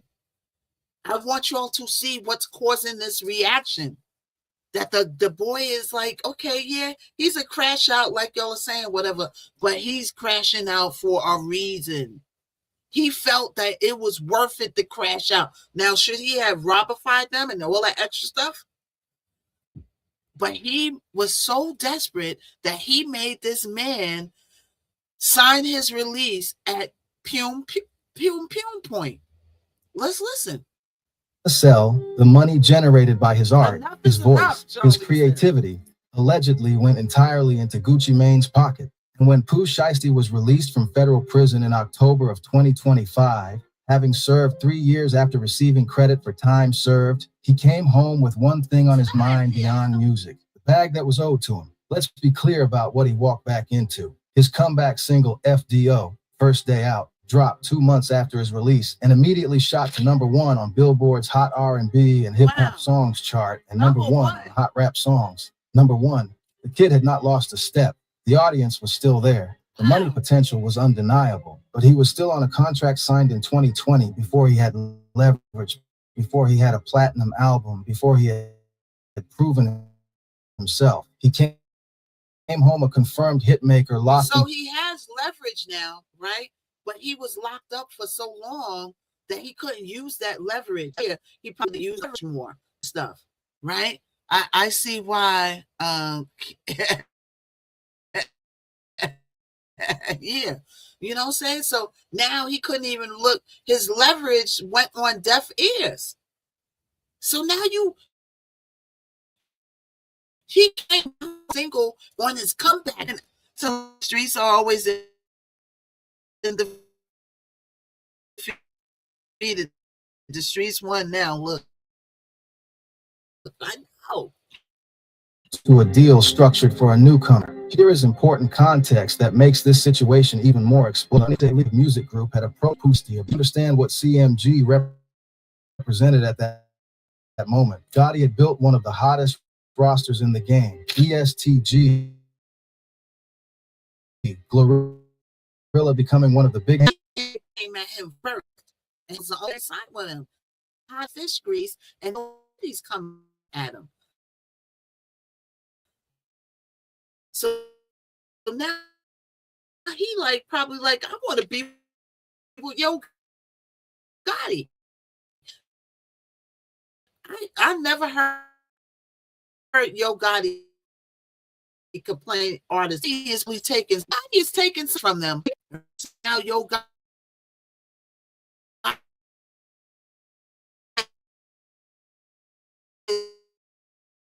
is approaching him. Let's listen. Blood between Atlanta and Memphis that predates Pooh Shiesty by a decade. So the idea of Pooh Shiesty jumping from 1017 to CMG was not just a business move, it was a statement. The money was there, the platform was there, the escape hatch was right in front of him, but he could not walk through it while he was still signed to Gucci Mane. That is the box he was in. The #1 song, a major label offer on the table. So he wanted to go with Yo Gotti now. Yo Gotti got Glorilla popping. He got all this roster artists. Even though we don't hear about all his artists is moving and shaking. Yo Gotti, right? Oh, and by the way, I'm in the Lifestyles video of Yo Gotti. Okay, the record is called Lifestyles. Miss Knockout is the main character in the video. I play Mary Immaculate. You know what I'm saying? Hey, I wish I could sign that. I would sign to Yo Gotti. Yo Gotti, I never heard his artists talk bad about him. Never. Right? So now you want to go to Yo Gotti, and you can't go to Yo Gotti because Gucci Mane got a hold on you, taking 80% and giving you 20 cents and taking 80 cents. So now you want to go and be with Yo Gotti. He's from Memphis. You from Memphis, and you can't do it because you're buying to that contract. Let's listen. Well, the whole rap world waiting to see what was next, and a contract from 2020 holding him in place like a chain. And when Pooh Shiesty looked at his situation, still signed to 1017, still locked into those original terms, with no clarity on what he was owed from 3 years of catalog revenue while he was incarcerated, he did what any man would do. He went and asked. According to accounts of what went down, Pooh Shiesty approached Gucci Mane and asked directly where his money was. He wanted to know what happened to the revenue his music generated while he was locked up. He wanted accountability. And allegedly, Gucci Mane's response was 3 words that set everything on fire. I'm broke right now. Broke. The CEO of 1017 Records, the label that just spent 3 years collecting off one of the hottest artists. Wait a minute. So Gucci Mane said that he was broke after collecting $25 million from when you was in jail? And not to mention, he probably still making money off his own music, residuals or whatever. So you said you was broke. Wow. Hey, Liz, everybody come on, let's continue to listen. I mean, I know this happens in the business, but it's still shocking on how desperate people are to be famous and what artists in Memphis rap broke. Now you have to understand what that means to someone who grew up the way Pooh Shiesty grew up. In the streets, there is a code. And the most fundamental part of that code is this. You do not play with a man's money. You do not collect off someone's labor and tell them you are broke when they come to collect. That is not just disrespectful. That is a declaration. People have been killed over less than that. And Pooh Shiesty was also sitting on another realization that was burning a hole in him. He had assumed, the way most people would assume, that after doing over 3 years in federal prison, his recording obligations would be done. that he would walk out a free man musically, that the time served would count for something in the contract. That is not how it worked. In the music industry, when an artist goes to prison, their contract does not terminate. It is suspended. The clock on their album delivery commitments pauses, but the label's right to collect revenue from existing masters, that never pauses. The label keeps collecting throughout the entire bid, and when the artist gets out, they are still under contract with the same terms they signed at the beginning. So Pooh Shiesty walked out of prison in October 2025, still legally bound to 1017 Records, still under Gucci Mane's authority as label boss, still subject to the same deal structure that gave Gucci the lion's share of everything his music generated. He was free from the feds, but not free from the contract. Every day that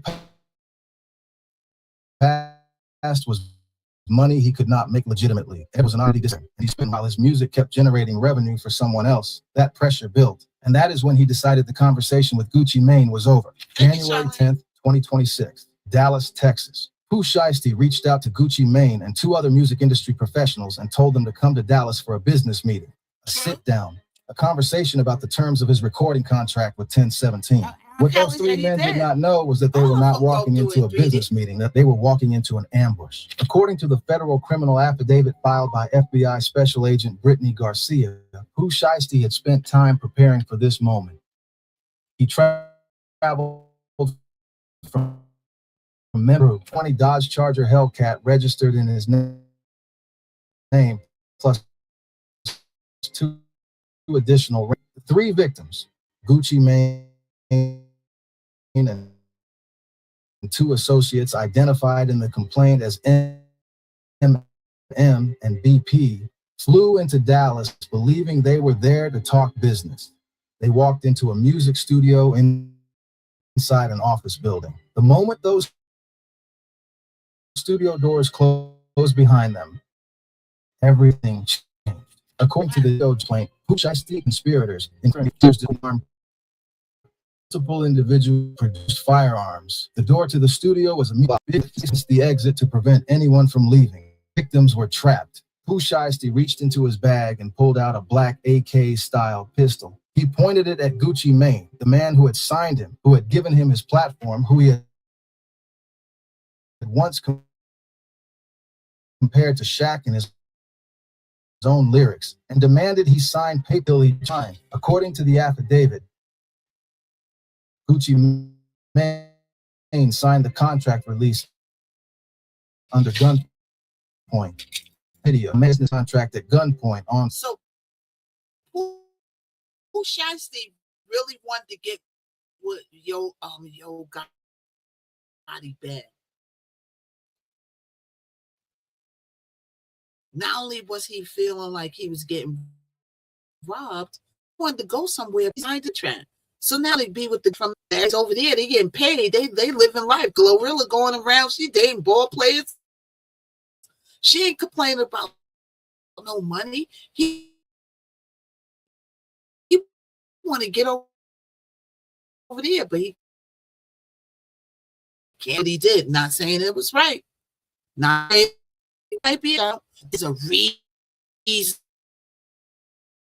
why he crashed out. Let's listen. Film while the studio victims. Multiple firearms came out. One associate, referred to as MM in the complaint, was physically choked to the point of near unconsciousness. And then the robbery happened in full. Rolex watches, jewelry, including Gucci Mane's own wedding ring and earrings, cash, a Louis Vuitton bag, a wallet fitted with an Apple AirTag. Everything of value in that room was taken. The victims were trapped inside that studio while the crew walked out. They made their way out in vehicles that surveillance cameras from a neighboring building had already captured on film. And then, and this is where the story gets unbelievably reckless, some members of the crew went on social media and posted the stolen items. They posted the Rolex watches. They posted the jewelry on their own accounts. After a federal kidnapping and armed robbery, the moment word spread on social media that Gucci Mane had been robbed and kidnapped by his own artist, the entire rap internet exploded. Some people sided with Pooh, arguing that if the money allegations were true, Gucci brought it on himself. Others called the move reckless and stupid, pointing out that you cannot run a legitimate comeback and pull a move like that at the same time. But the thing that really got people talking was the cooperation. The fact that Gucci Mane gave information to federal investigators. In the world Pooh Shiesty came from, going to the police after getting robbed, even if you are the victim. Now, this is the part where I don't feel like Gucci Mane is saying, and he got a video saying that he don't go to the police. I think that somebody else snitched. And I think that Gucci Mane is not going to cooperate when this goes to trial. Watch what I'm telling you. Gucci Mane ain't going to cooperate. Why? Because everybody's going to keep calling him a rat. And Gucci Mane doesn't want that. So he ain't going to cooperate, you know, even though all those places got cameras. Everybody got cameras. Studio got cameras. They got cameras outside. Cameras everywhere. And then Pooh Shiesty had the ankle monitor on. Right? And he wasn't even supposed to be. What's up, Miss Browns? It was Keisha. It was Keisha. He wasn't even supposed to be where he was at. They said he was on the phone saying, "Oh, I'm coming right back." Okay, so you know you gotta tell people when you're moving, when you got an ankle bracelet on, you gotta tell them every move you make. Let's listen. Then we're gonna go. The stigma that no amount of legal justification erases on the streets. 50 Cent immediately hopped online to fire shots at Gucci's credibility. Old videos of Gucci Mane saying "don't tell police" resurfaced and went viral overnight. Opinion was divided. The court of law was not. Visual, FBI badge, ankle monitor graphics, social media post screenshots, DOJ seal. The FBI was already involved before the arrests were made public. And when you look at the evidence prosecutors compiled against Pooh Shiesty and his crew, the case is airtight in ways that... Even if you don't cooperate, right, the feds can pick up and do the case on their own. And their own they have. First, monitor. Pooh Shiesty was on federal home confinement at the time of the Dallas robbery. He had come home from October 2025, but not fully released with an ankle monitor. Ankle monitor him at the scene of the crime. GPS data from the federal monitoring system tracked his location to that Dallas studio on January 10th. The government's own supervision technology put him in the room. Second, the surveillance footage. Cameras from a neighboring building captured the vehicles the crew used. 2 of those cars were rental vehicles rented in the name of Lontrell Williams Sr., Pooh's father. The Dodge Charger Hellcat was registered to Pooh's father. The vehicle trail from Memphis to Dallas is documented. Third, the social media posts. Members of the group photographed the stolen goods and posted them online. Investigators matched those items to what the victims reported stolen, and those accounts were linked directly back to the defendants. Fourth, the video Big 30 recorded. A video of Gucci Mane signing the contract release under gunpoint on camera. Documented evidence of the crime in progress. Alleged... Hold up 1 second. Hold up 1 second. I just thought about something. Right? If you sign something under duress, I heard it's not valid. What's up, Rachel? We're talking about Gucci Mane being kidnapped and robbed allegedly and made to sign to release artist out of a contract, right? So now look at this, y'all. I haven't even thought about this. When you sign a contract under duress, right? When you sign a contract, it's not valid. So Gucci Mane could further keep him at bay if he wanted to by saying that it can't be. That he can say that I signed this under gunpoint. I was made to sign this. I didn't want to sign this. And then it's not valid. Am I right or wrong? Hey, Rachel. Thank you, Rachel. Am I right or wrong? That's messed up. So now, Pooh Shiesty might still not be out of the contract. He still might not be out of that contract. Now, if I was Gucci Mane, but I'm not, but if I was Gucci Mane, I would just let him go. Because you ain't going to be like, you know what I'm saying? Then your peoples might be out here still going for you.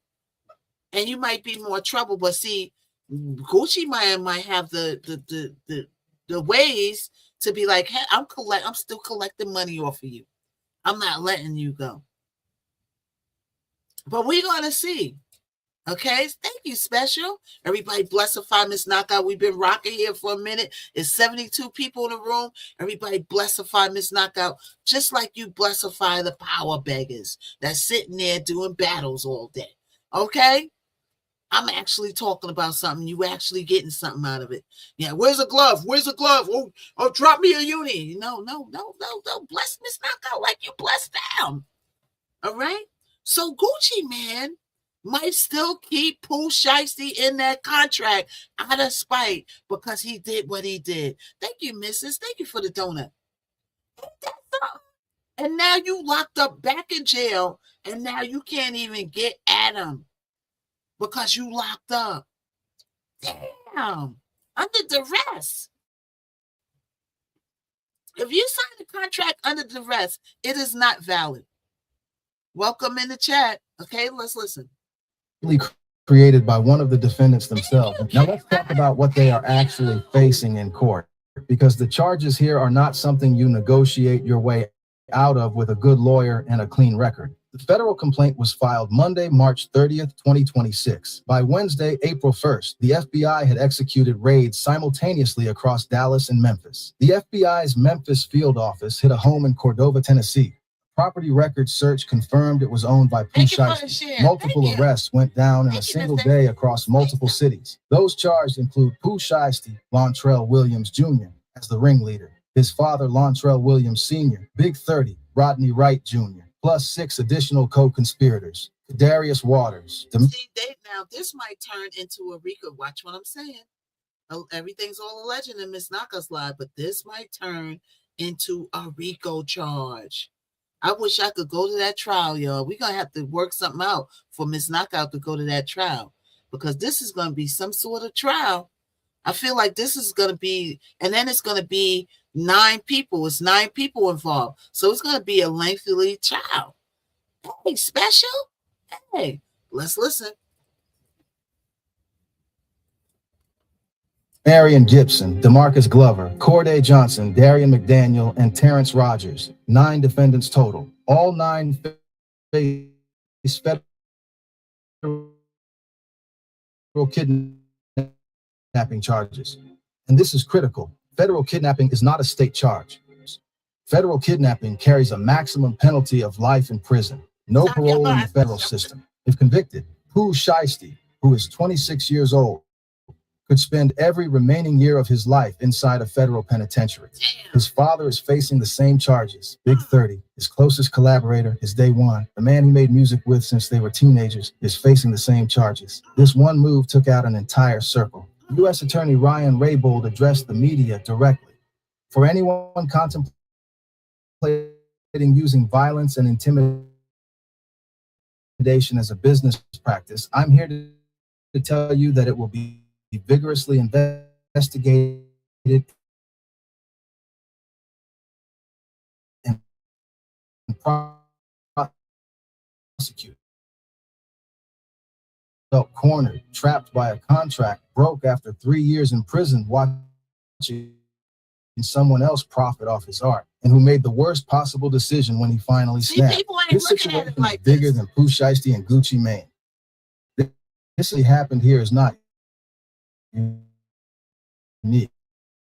The details are extreme. Nobody else has allegedly pulled out an AK to get out of a record deal. But the underlying grievance, the feeling of being trapped, of watching. So Pooh Shiesty took it to the extreme, all right? Which the average person is not going to take it to the extreme. But the average artist be trapped in these deals. They want to go and do other things, but they can't get out of it because it's what they signed. Right? But he just took it to the crash out place. You know how many artists wants to crash out right now? That's in contracts that they can't get out of, and somebody else is profiting 80% to their 20% off of their art. He just didn't do it the right way. What way do you do it, though, when somebody's profiting off of you and won't let you out the contract because they steadily getting money off of you? If the Gucci Man's family is eating off of this Pooh Shiesty bread. I didn't even realize Pooh Shiesty was signed to Gucci Man until all this unfolded. right? Someone else collect off your work while you sit in a box of coming home with nothing after giving everything? That is not rare in this industry. That is pattern. Ross addressed the situation the day after the arrest dropped and said something that actually made sense. He told his followers that if you signed a deal for 100,000 and now there's 10 million on the table, you renegotiate. You have to do it through legitimate channels. You cannot bring the streets into the boardroom. And he is right about the method. But he also acknowledged what everybody already knows, that the underlying tension Pooh Shiesty felt about money and contracts is a conversation the industry has been avoiding for decades. Because here is the reality of what a standard instant deal does to a young artist from the hood. You come in with no lawyer who really understands music law, you get an advance. Everybody that's just coming in, we're talking about why Pooh Shiesty wilded out on Gucci Mane. It's not just he's a crash out. It's the contract he was signed in that he couldn't get out of, that Gucci Mane profited off of, made 25 million in 3 years while he was sitting in jail. He came out, threw him out his contract. He wanted to go with Yo Gotti, couldn't go with Yo Gotti. Yo Gotti's artist is over there eating. He's seeing all that. Thank you so much, Shantae. Welcome. I'm going to orbit you back, Shantae. Let me orbit Shantae. Yes. So people call him just a crash out, and I want to know that he's not just a crash out. This industry is designed to keep you broke and keep you out.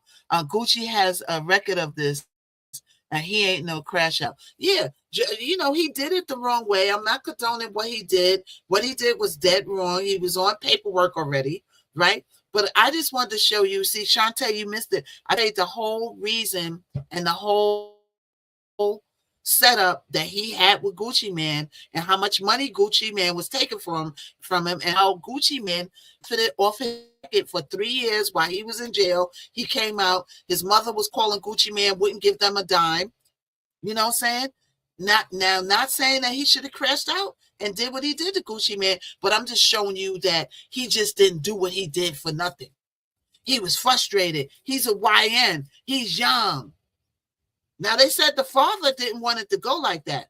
The father's a little bit older. He didn't want it to go like that. But the YNs, he got 6 of his friends that hopped on the Greyhound. You know, his son is a YN. Big 30 is a YN. The father was the only old head there that could, you know, that had logic, but he was outnumbered. And what are you going to do? You're going to rock with your son at the end of the day. You can't rock with Gucci Mane. You got to rock with your son. Okay, maybe a few $100,000 and you think you are rich. This is recoupable. Every dollar they spend in courting you, promoting you, comes out of your royalties before you see a penny. And meanwhile, the label is collecting master recording revenue that the artist sees very little of. Pooh Shiesty created a 5-time, planted hundreds of millions of streams, and he came home $1 million. While his label allegedly pulled 25 million in revenue off his catalog. That is the real score that got kept. That is the math that broke him. And here is where things stand today. Pooh Shiesty is in federal custody. His father is in federal custody. Big 30 is in federal custody. The man who once rapped that Gucci came and got him is now staring at a potential life sentence for how he tried to get himself out. His comeback single FDO had just hit #1. The bag from Yo Gotti and CMG was reportedly on the table. Everything Pooh needed was right there, a legitimate lane out of a situation he felt was suffocating him. And he threw all of it away. That is the real tragedy in all of this. Legal exposure, not just the potential decades behind bars, but the fact that the music was working, the audience was there, the money was coming back around legitimately. His lawyer had said publicly after his prison release, he will be bigger than ever. The streets do not care about your streaming numbers when you feel disrespected, when you feel like someone took from you and looked you in the eyes and lied about it, when your mother was calling and getting ignored. All the logic in the world does not compete with that kind of pain. Pooh Shiesty thought the meeting in Dallas was going to solve something, but the only thing that happened in that studio on January 10th, 2026, was that a 26-year-old man from Memphis made a decision that the system will never let him walk back. $25 million in alleged revenue, 1 meeting gone sideways, and a life sentence sitting at the end of the road. That is the real story of Pooh Shiesty and Gucci Mane. And if you are watching this and you are an up-and-coming artist, Please, before you sign anything, get a lawyer who actually knows this industry. Understand every clause in your contract. Know what happens to your royalties when you cannot work. Know what your label is collecting while you are not in the room. Because the music industry will smile in your face, put you on magazine covers, call you family, and collect every dollar you generate without losing a night of sleep. Pooh Shiesty learned that the hard way. Make sure you do not. Think about the math one more time from a different angle. Pooh Shiesty came home in October 2025. He drops FDO and immediately hits #1. The demand was clearly still there. The audience had waited 3 years and showed back up in full force overnight. That tells you the catalog value never went away. Every stream, every playlist ad, every time a DJ played Back in Blood at a club while Pooh was in prison. That was money, real money, consistent money. Money that flowed upward through the label structure and never made a U-turn back to the artist who created it. If you made it this far, you already know what time it is. Drop a comment below. Do you think Gucci Mane was wrong for how he handled this? Or did Pooh Shiesty make his own bed? Let us know what you think. And if you are new here, make sure you subscribe because we are just getting started. All right. The April 15th tax deadline is coming, and your max refund is a few steps away with TurboTax. Plus, the new tax law can boost refunds by up to $1,000. The April 15th tax deadline. So let's do a little outline from my notes. Okay. So we're talking about Pooh Shiesty incident with Gucci Mane, in which he invited him to have a meeting in Texas, and then he wanted to get on his contract, so in a release at Pum Point, and then he commenced to robify Gucci Mane and his people that he had with him, and he got charged with kidnapping charges, robbery. He's on the he's violating his parole or probation, right? And it's no good. It's no good on all ends, right? And I just bet you that Gucci Mane is probably still not going to let this guy out of his contracts. I'm willing to. He's going to say that he signed the contracts under duress. He was forced to get out of these contracts, right? He was forced to give them. I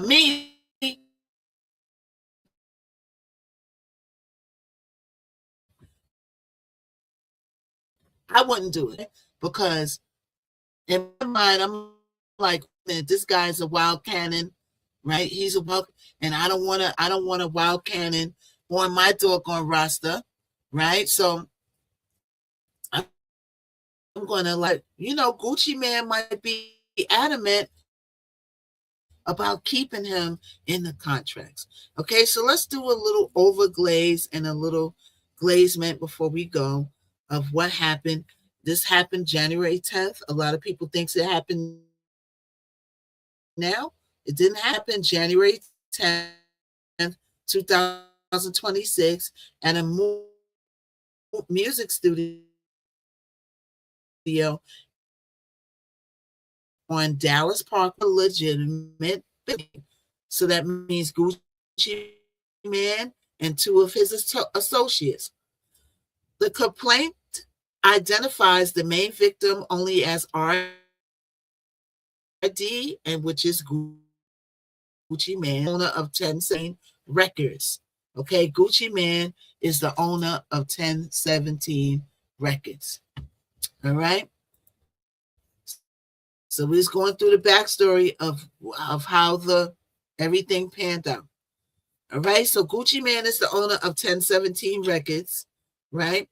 So the government's theory is that Pooh Shiesty, whose real legal name was Lil Tjay, because he was unhappy with the terms of his contract, in which we just went over out.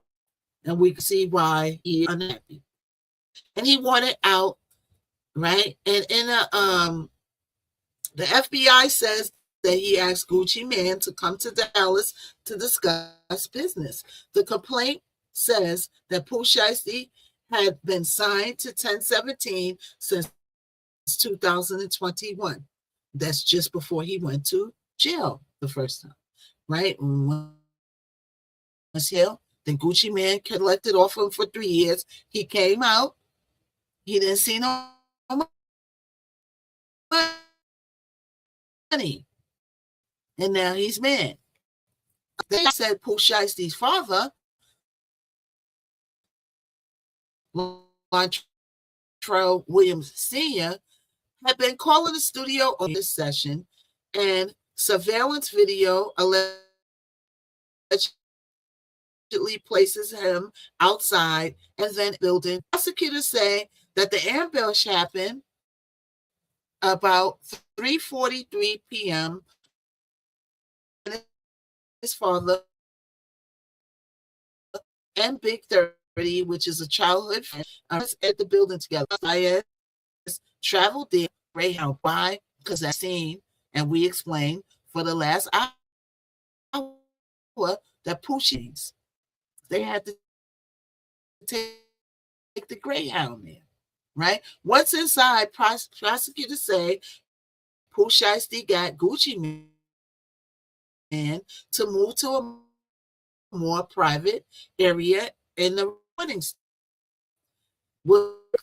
and is present. The government said it really works and refused to sign it at first. And then Pooh Shiesty allegedly had Big 30, allegedly, everything's all alleged in Miss Knockout's retrieve a bag containing, thank you, Aileen, containing what looked like an AK style Pew Pew. So this is not a small Pew Pew. Anybody know what an AK looks like? It's an AK, and that's why then soundtracks. If you got an AK point at you, I think, right? So produce the contract release paperwork and go Big 30, go retrieve a bag containing the AK. Pew point to sign the paperwork releasing Pooh Shiesty from his deal. Now, Pooh Shiesty, you might not still be released from the deal. The man might say that I signed this under duress. And in a court of law, an entertainment kind of contract, if you sign a contract and you're shown signs that try, because the people will get you lit and drunkified and have you sign paper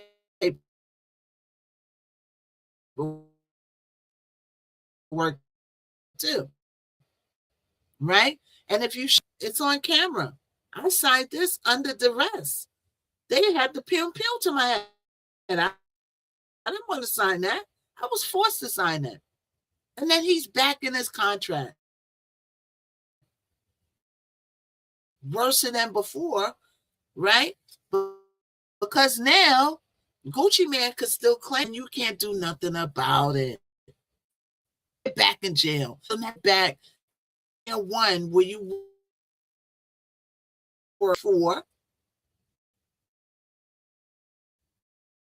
where this man is dreaming. It's probably streaming even more now. It's probably streaming shots again. Okay, so for the other victims, the affidavit pulled Pew on them and luxury items, a Louis Vuitton and wallet, AirPods, cash, and the 1017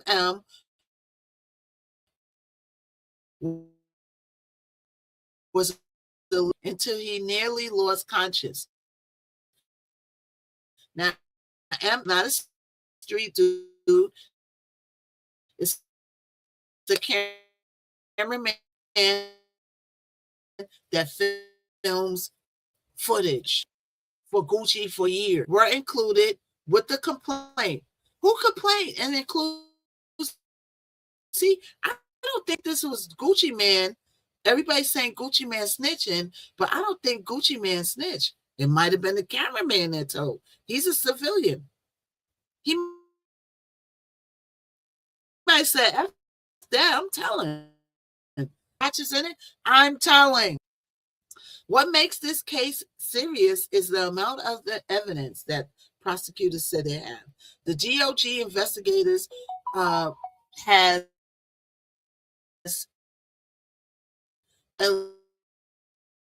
electronic sites, license plate reading data, rental car records, surveillance footage, latent fingerprints, social media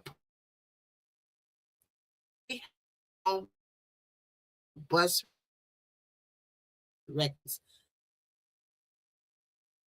You know, whatever you put on the internet stays on the internet. Even if it's erased on the internet, it stays on the internet. Know that? You sitting there bragging, hold up the chains and the Louis bag and all this and all that.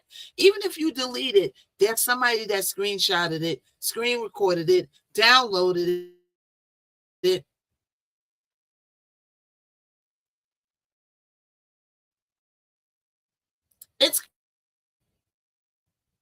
It's crazy. Why did y'all go and about tape? Now, we didn't really put the connection together in January.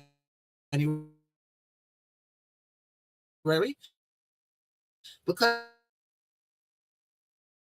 all right, because was already an early federal case, Lord, as the prohibiting him from committing new crimes and possessing firearms. So they in jailification. So yes, he was out. Now he's back in. So the name of all the defendants is Latrell Williams Jr., who was Pooh Shiesty, Latrell Rodney White, which is Big 30, who was a childhood friend, right? And then we got the 6 that rode on the Greyhound bus. We got Kadarius Waters, Terrence Rogers, and which they said is at large, but they will find him soon. Demarion Gibson, DeMarcus Glover, Corday Johnson, and Marion McDonald. So the Lil Tjay, 8 of the case was said that Terrence. If you're running, you better be quicker because they're coming for you. Okay? So the punishment, they say that each of the defendants can face up to a life in prison because the charge announced was, one of the charges was conspiracy to commit kidnapping, the federal law that carries and can carry a life sentence alone. And we haven't even got to the other charges, ladies and gentlemen. Chancellor John Helms said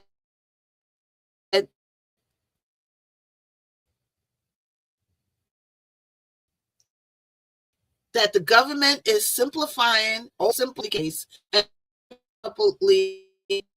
more complicated than view over 20 and his version of events different from the government's account. That's now. No trial has happened yet, and the allegations are still being tested in court. Now, there's 2 sides to a story, people.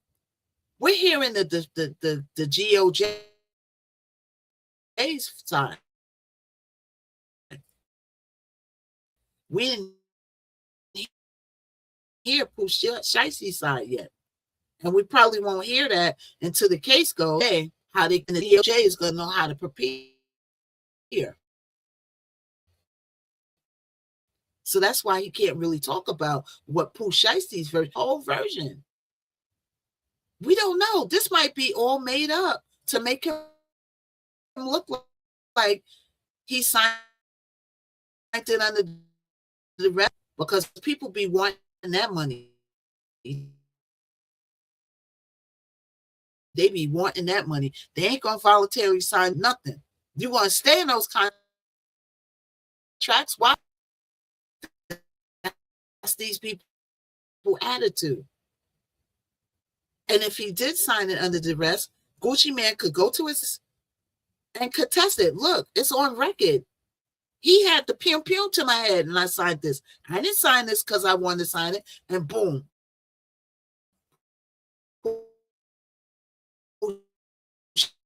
Shiesty's back in the it's back where a lot of records that Pooh Shiesty did. Pooh Shiesty probably went in the studio and did mad records. Gucci Mane got possession of all his records.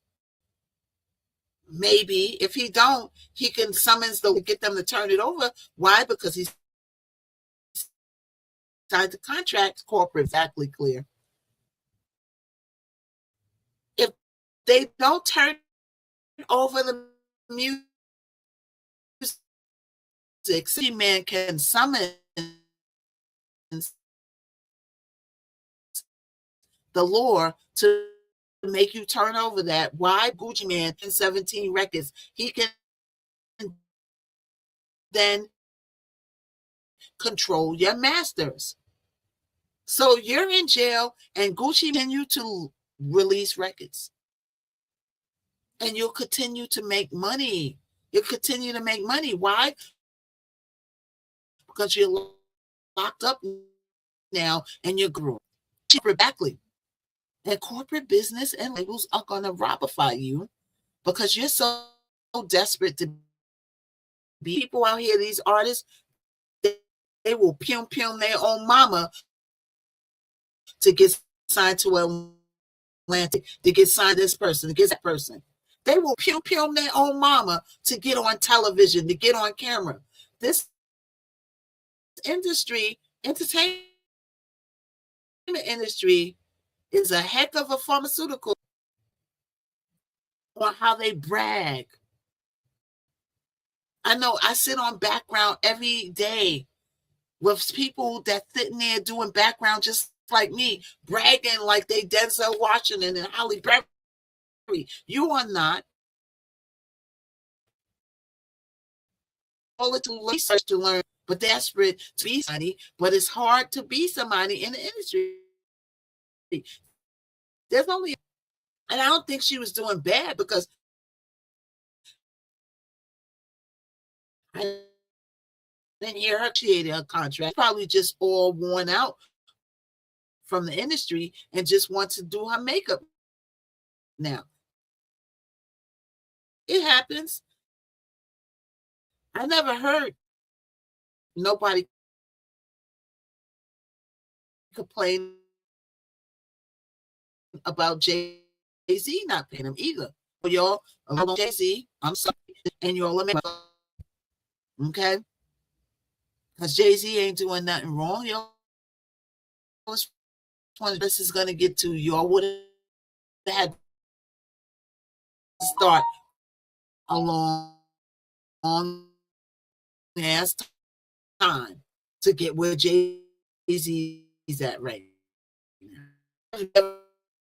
Jay-Z's on about broke and getting paid. I haven't business like business. All the record labels, they all over the robbery. It's just robify people more than others.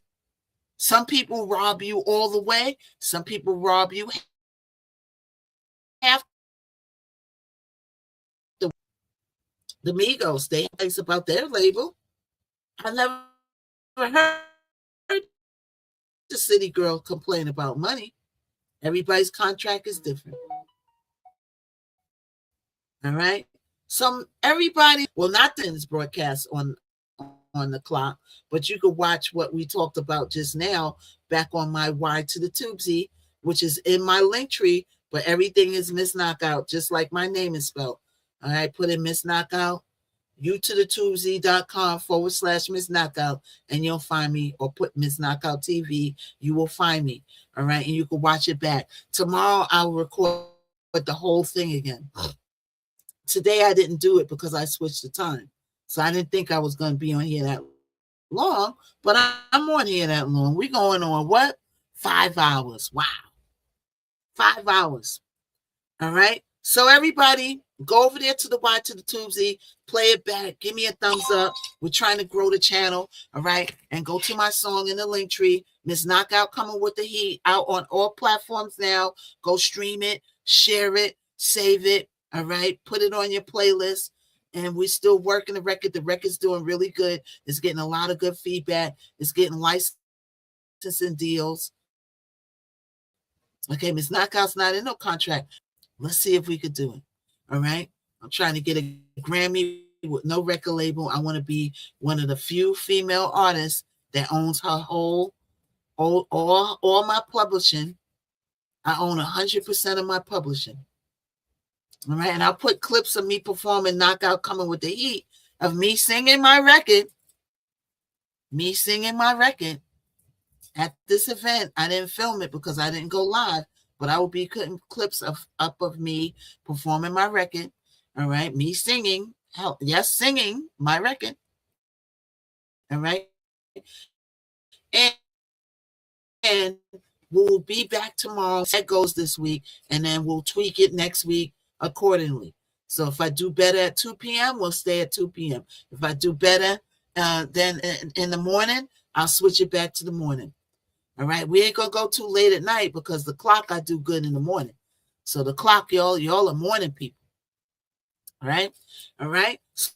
So we'll be back tomorrow. Everybody join the Discord. If you're on the Y to the Tubesy, give me a thumbs up. Make sure you subscribe to my channel. And we will be back tomorrow with more news, more hot topics, and more debauchery. Okay, we'll probably talk about the warification tomorrow. Why? Because we have to talk about it. Because y'all need to know what's going on. I still miss Blue Control. The record said, yeah, they did a lot of people wrong.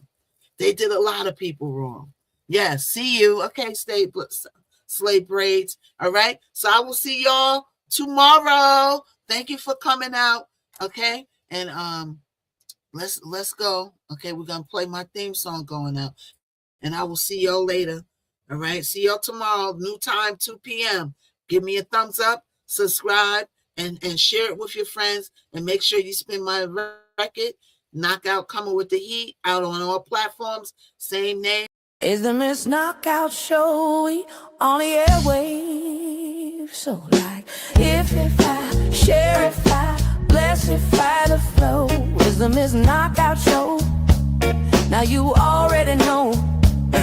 Hot topics, music, info, and more. If you ain't tapped in, what you came here for? MKO got the vibe, that's a full takeover. From beast to biz talk, yeah, the queen stay in clover. Trending every lane, I'm the glow you can't block. When I drop gems, whole chat go shock. We don't do brokeify, now we amplify. Stay blessed if I let the energy fly. Hit that happy